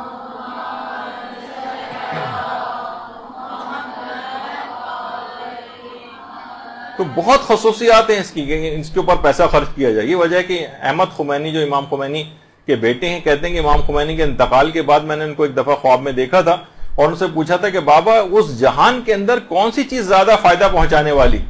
تو امام خمینی نے اپنے بیٹے سے کہا تھا کہ محمد و آل محمد کی ولایت اور ان کی محبت، اس کے اوپر سرمایہ کاری سب سے زیادہ کرو، اس پر پیسہ خرچ کرو، اور خود بھی اور اپنی اولاد کو بھی اہل بیت کے دامن سے وابستہ کرو، ان کے گھر کی نوکری کرو اور ان کی پناہ میں آ جاؤ۔ یہ چیز سب سے زیادہ فائدہ پہنچانے والی۔ اور باقاعدہ دیکھیے یہاں تک ملتا ہے کہ عیسائیوں تک کے لیے وہ بھی ہے، اور ہندو وغیرہ بھی اس کے اندر پیسہ خرچ کرتے ہیں۔ انڈیا کے ہندوؤں کے متعلق بات ملتی ہے کہ وہ بھی تبرک وغیرہ کے اندر جو ہے وہ پیسہ خرچ کر رہے ہوتے ہیں، تو اور ان کو بھی اس سے فائدہ ہوتا ہے۔ باقاعدہ بہار میں بھی یہ روایت ہے، سفینۃ البہار میں بھی ہے کہ حدیث میں امام نے بات فرمائی ہے کہ لوگ یہ گمان کرتے ہیں کہ ہماری محبت سے غیر مسلموں کو کیا فائدہ پہنچے گا۔ امام نے فرمایا خدا کی قسم وہ غلط گمان کرتے ہیں، ہماری محبت ان کے لیے بھی فائدہ پہنچانے والی۔ اچھا، اب وہ فائدہ کیسے پہنچاتی ہے؟ علماء کہتے ہیں یا تو ان کے عذاب میں کمی ہو جائے گی، یا مثلا ان کی عاقبت بخیر ہو جائے گی۔ ہو سکتا ہے کہ مرنے سے پہلے ان کو دولت ایمان کی توفیق مل جائے اور وہ اسلام قبول کر لیں، یا ان کی عمر طولانی ہو جائے گی، یا ان کے رزق میں وسعت ہو جائے گی، کوئی نہ کوئی فائدہ ضرور ملے گا۔ تو جب ایک کافر کو ان تمام چیزوں کا فائدہ ہے تو ایک مومن جو ان کا ماننے والا ہے، ان کا محب ہے، ان کے مطابق عمل کرتا ہے، ان کے فرامین پر عمل کرتا ہے، وہ جب یہ کام کرے گا تو کتنے فائدے اس کو حاصل ہوں گے آپ خود سوچ سکتی۔ دیکھیے ایک چیز اور بھی ہے، کافروں کو بھی اس سے فائدہ ہو جاتا ہے۔ ایک روایت ہے نا جس پہ اکثر علماء کے تحفظات بھی ہیں، کچھ نے اعتراضات بھی کیے ہیں۔ مثلا ایک روایت ہے کہ امام حسین علیہ السلام نے شہادت کے وقت سے پہلے شمر سے پانی کی درخواست کی تھی، یعنی پانی مانگا تھا، جس طریقے سے حضرت علی اصغر کو لے کر گئے تھے اور وہاں پر انہوں نے پانی مانگا تھا۔ کچھ کہتے ہیں کہ نہیں، امام کی توہین، امام کیسے ان سے پانی مانگ سکتے ہیں؟ اس کے الگ علماء نے جواب دی کہ اس وقت ہاں البتہ وہ بات غلط ہے کہ امام نے کہا کہ تم مجھے پانی پلا دو تو میں بیعت کر لیتا ہوں، یہ والی بات نہیں، یعنی امام نے صرف اس سے پانی کا تقاضا کیا۔ امام خمینی کے جو استاد تھے آیت اللہ شاہ آبادی، وہ فرماتے تھے امام کا یہ کام شفاعت کے غرض سے تھا، علی اصغر یا تو خود پانی مانگنا یا علی اصغر کے لیے پانی مانگنا، ورنہ امام نے اتنی جب پیاس برداشت کر لی تھی، اب تو معلوم تھا کہ اب تو شہادت ہونے والی ہے، اب تو ان کے نانا حوض کوثر سے انہیں سیراب کر ہی دیں گے، پھر پانی کیوں مانگا؟ کہا یہ امام کی جو وسیع مغفرت تھی، کیونکہ امام خدا کی رحمانیت، رحیمیت اور غفاریت کی جو تجلی ہے وہ امام کے اندر ظاہر ہو رہی تھی۔ یعنی اگر وہ شخص شمر اس وقت پانی دے دیتا تو امام کی اسے شفاعت مل جاتی اور امام کے قتل سے باز آ جاتا، علی اصغر کے قتل سے وہ لوگ باز آ جاتے اگر وہ اس کو پانی پلا دیتے۔ یعنی دسترخوان شفاعت بچھا ہوا تھا۔ امام نے ظاہر ہے وہ کوئی بھی شخص نہیں چاہتا، امام ہرگز نہیں چاہتے تھے کوئی بھی شخص جہنم کے اندر اس انداز سے چلا جائے، دسترخوان شفاعت بچھانے کی وجہ سے انہوں نے پانی مانگا تھا، نہ کہ صرف ان کو تو پتا تھا تو کچھ ہی دیر کے اندر شہادت ہو جائے گی اور حوض کوثر سے سیراب ہو جائیں گے۔ لیکن اس نے کیا کہا، اس ملعون نے کیا کہا؟ کہا کہ میں یزید کے 1 درہم کے بدلے بھی تمہاری نانا کی شفاعت کو قبول نہیں کروں گا۔ شمر نے، یہاں تک کہ وہ قیامت تک کے لیے اس کا نام وَلَعْنَةُ اللَّهِ شمرن، اور شمر پر اللہ کی لعنت زیارت عاشورہ کے اندر اس کا مصداق ہو گیا۔ بلکہ وہ شخص پہ بھی کے لیے بھی دعائیں کی جاتی ہیں کہ رحم اللہ من لعن شمرن، جو اس شخص پہ بھی اللہ رحم کرے جو شمر کے اوپر لعنت کرتا ہے۔ تو بہرحال اس کا مصداق ہو گیا وہ۔ تو صرف پانی پلانے سے اتنا زیادہ اس کو ہو جاتا کہ اتنے عظیم گناہ سے وہ باز آ جاتا اور عاقبت اس کی بخیر ہو سکتی تھی، دسترخوان شفاعت بچھا ہوا تھا۔ تو اب دیکھیے خود وہ پانی پلانا، مومنین جو ایک دوسرے کو پانی پلا رہے ہوتے ہیں اور سبیرے لگا رہے ہوتے ہیں اور کھانا کھلا رہے ہوتے ہیں، ان کے لیے کتنا زیادہ اس کے اندر فوائد ہوں گے۔ اب دیکھیے مومنین تو اپنی طور پر علماء سے بہت پوچھا گیا کتنے دسترخوان امام حسن ہے، دسترخوان حضرت علی اصغر ہے، اور دسترخوان جو سفرہ ام البنین ہے، اور اس کے علاوہ دسترخوان رقیہ ہے، اور عربوں کے اندر دسترخوان امام زمانہ ہے، امام حسن کا جو سفرہ ہوتا ہے وہ ہے، کتنی زیادہ آپ کو نظر آتے ہیں، اور سب کو علماء نے ریکمینڈ کیا کہ سارے ہونے چاہیے۔ لوگوں کی باتوں میں ہرگز نہ ہے کہ نہیں یہ نہیں اور وہ نہیں، اب تو ہر جگہ دسترخوان ہر وقت کھانے، کوئی مسئلہ نہیں ہے اس کے اندر، بہت ریکمینڈ علماء نے اس میں کیا ہے۔ اور علماء خود بھی اس کے اندر بہت آگے ہوتے ہیں، خود بھی اس کی کھلائی میں، پکائی میں، خود اس کو سرو کرنے میں، آپ کتنی زیادہ ان کی اگر آپ دیکھیں علماء کی کہ خود اس کے اندر بڑھ چڑھ کر حصہ لے رہے ہوتے ہیں، ایک ایسی خدمت ہے کہ عالم ہونے کے باوجود بھی وہ کر رہے ہوتے ہیں۔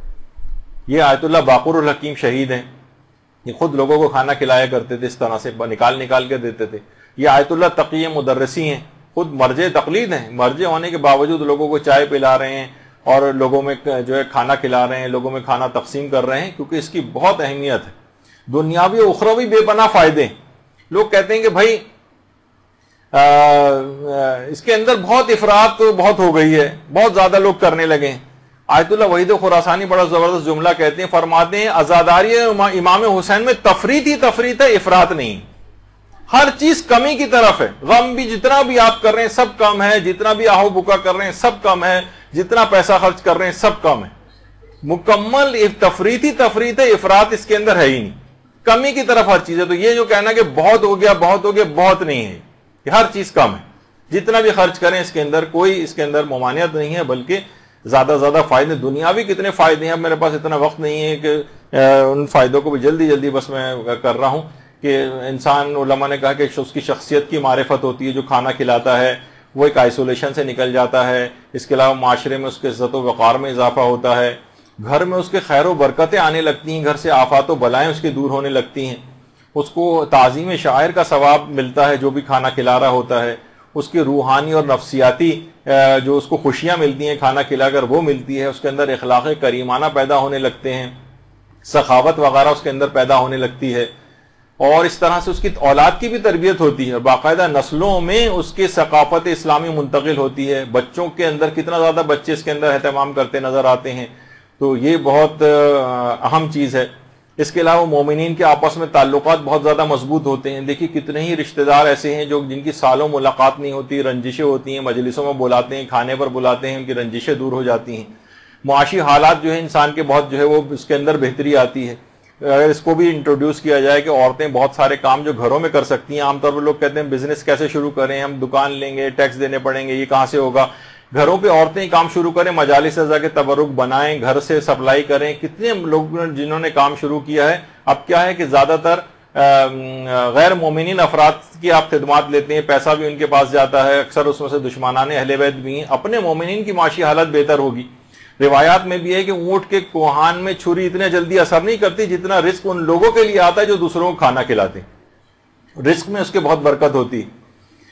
اور بہرحال نیکیوں میں مسابقت ہوتی ہے، فاستبقوا الخیرات قرآن کا جو حکم ہے کہ نیکیوں میں ایک دوسرے سے سبقت لو، اسی بہانے غیر شیعہ افراد بہانے سے قریب آنے لگتے ہیں، اور مال سے جہاد کا بھی ثواب ملتا ہے، اور اخروی لحاظ سے دیکھیں تو حجوں کا ثواب ملتا ہے آپ کو۔ پیغمبر اسلام نے ایک دفعہ ارشاد فرمائی یہ بات کہ حج مبرور کی جو جزا ہے وہ سوائے جنت کے کچھ نہیں۔ لوگوں نے کہا کہ یا رسول اللہ حج مبرور، نیک لوگوں کا حج کون سا ہے؟ امام نے فرمایا اطعام الطعام و افشاء السلام، لوگوں کو کھانا کھلانا اور سلام کو عام کرنا۔ اس سے جو ہے وہ حج مقبول شدہ جو حج ہوتے ہیں نیک افراد کے، ان کا ثواب ملتا ہے۔ اور روایت میں آیا کہ جو بھی شخص مومن کھانا کھلائے گا اللہ اسے طعام جنت سے سرفراز کرے گا، اس کو نار جہنم سے نجات ملے گی اس کو، اور صرف پانی پلانے سے اس قدر نامہ اعمال بھاری ہوتا ہے کہ 70,000 نیکیاں فقط اس شخص کو جو پانی پلا رہا ہے، سبیل لگا رہا ہے، اس کو حاصل ہوگی، اور اولاد اسماعیل میں سے 10 غلام آزاد کرنے کا ثواب اس کو دیا جائے گا۔ کوشش یہ کریں کہ جو بھی اس میں تبرک بنانے والا ہو وہ باوضو ہو کر تبرک بنائے، ان کو ہدایت کر دیں۔ مثلا اگر کسی مومنین سے بنوا رہے ہیں، تلاوت قرآن کر تبرک نیاز وغیرہ دلوا کر تبرک جو ہے وہ کھلایا جائے لوگوں کو. کوشش کریں کہ مینیو جو ہے وہ کھانے کا حفظان صحت کا خیال رکھیں, اچھی چیز ہو, مضر صحت نہ ہو. مثلا سادہ قسم کا اس طرح کا کھانا ہو جو صحت خراب نہ کرے, چاہے اچھی کوالٹی کا, بہتر کوالٹی کا, اچھی چیز لوگوں کو کھلائیں, پریزنٹیبل بھی ہو, صحت کے خرابی والی چیزیں بھی نہ ہوں. عام طور پر دال چاول اس طرح کی چیز کی جس میں نہ کوئی تیزابیت کسی کو ہوگی, اچھے طریقے سے وہ پیٹ بھر کے کھانا بھی کھا لے گا, اور اس کو جتنا بھی اچھے سے اچھا کر سکیں کوالٹی کے اعتبار سے.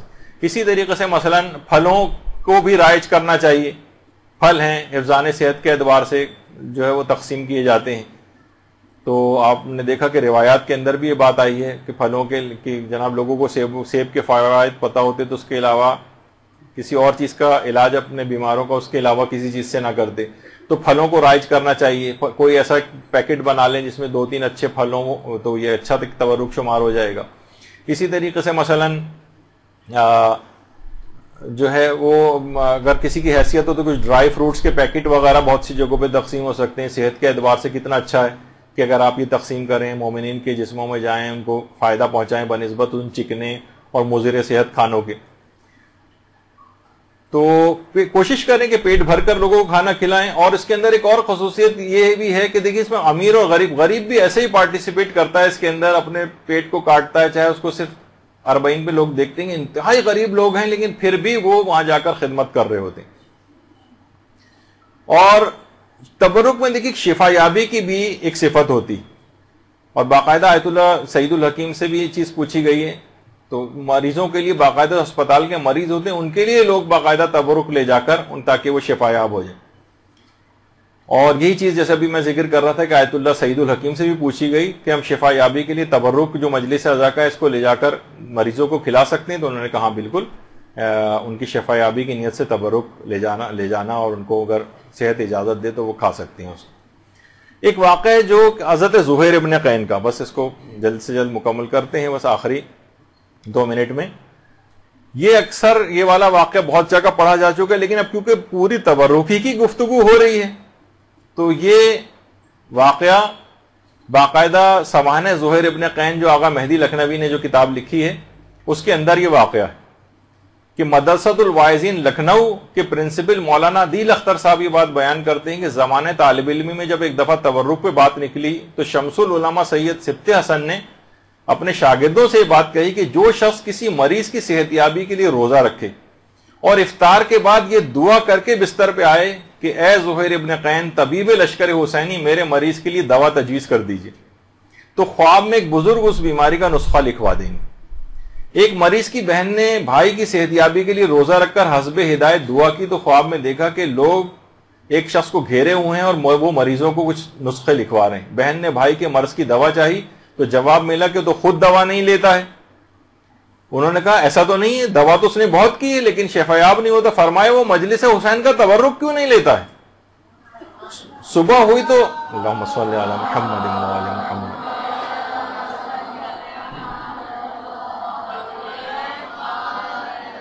صبح ہوئی تو خاتون نے واقعہ بھائی کو بیان کیا. بھائی نے تسلیم کیا کہ بے شک بعض اوقات میں رش کی وجہ سے مجلس سے نکلتے وقت تبرک نہیں لیتا تھا, مگر اب ایسا نہیں ہوگا. اس کے بعد جو بھی پہلی مجلس اس میں شریک ہو کر اسی مجمع سے زحمت اٹھا کر اسے تبرک حاصل کیا, اسے تناول کیا تو اس کا مرض بالکل جاتا رہا. اللہم صلی علی محمد.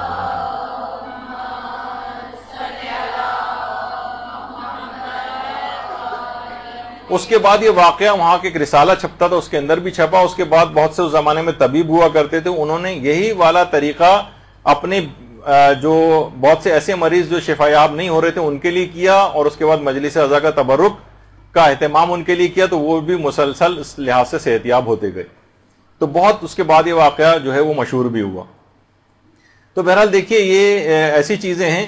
اور اب اس کی اتنی اہمیت ہے کہ باقاعدہ اسرار الشہادات علامہ دربندی کی کتاب اس میں پہلی جلد کے اندر ایک واقعہ ہے قطیف کی خواتین کی ایک مجلس کا, کہ ایک غریب اور مخلص خاتون تھی, ایک مومنہ, اس کے گھر مجلس تھی, لوگوں کی زیادہ تعداد وہاں پر بھی آ گئی.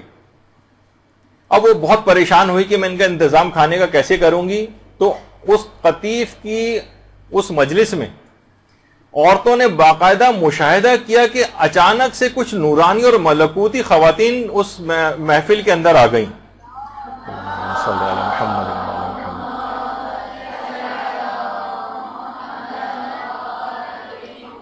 ان خواتین ملکوتی نے لباس سیاہ پہنا ہوا تھا.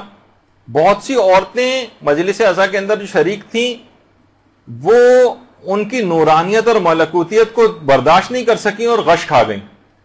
ان خواتین نے مجلس عزا میں تبرک تقسیم کرنا شروع کیا اور خواتین کو کھانا کھلانا شروع کیا. چند خواتین نے ہمت کر کے ان سے پوچھا، ان نورانی خواتین سے، کہ آپ کون ہیں؟ ہم نے اس سے پہلے کبھی آپ کو دیکھا نہیں. تو ایک نورانی شخصیت نے، ایک خاتون نے اس میں سے کہا کہ میں کلثوم دختر امیر المومنین علیہ السلام.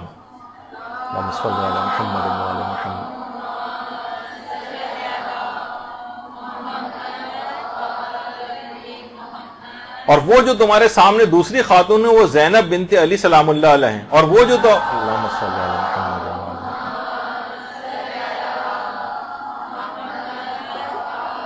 اور وہ جو تیسری خاتون تمہارے سامنے وہ خدیجہ طاہرہ ہیں.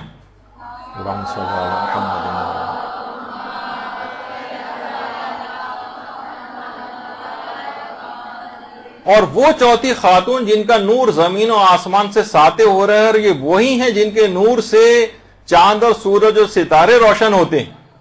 یہ سید الشہداء کی مظلوم والدہ فاطمہ الزہرا سلام اللہ علیہ ہیں.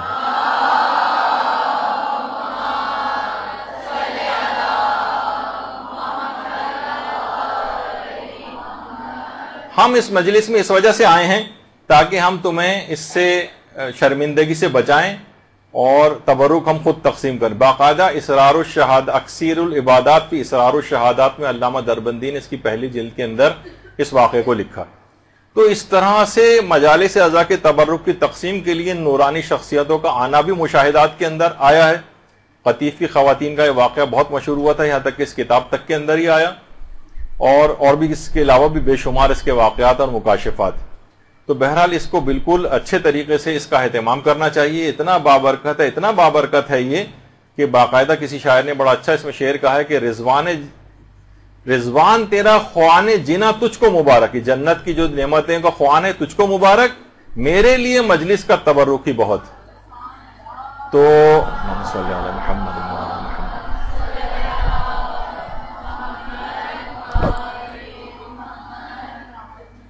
تو یہاں پر ہم اپنی گفتگو اختتام کرتے ہیں. اس میں جتنے بھی فقہی احکام تھے، جتنے اخلاقی باتیں تھیں، جتنی صحت کے اعتبار سے چیزیں تھیں، جتنے اعتراضات اس سلسلے میں تھے، آپ نے مشاہدہ کیے کہ تاکہ آپ کے سامنے سب دلائل آ جائیں، اور کبھی کوئی اس سلسلے میں کسی بھی قسم کی کمی کا کوئی نعرہ لگائے، اس کا کوئی متبادل آپ کے سامنے پیش کرے، تو آپ تمام دلائل کے ساتھ اس کو جواب دیں کہ علماء اور مراجع اور مجتہدین نے اسی کی تاکید کی ہے.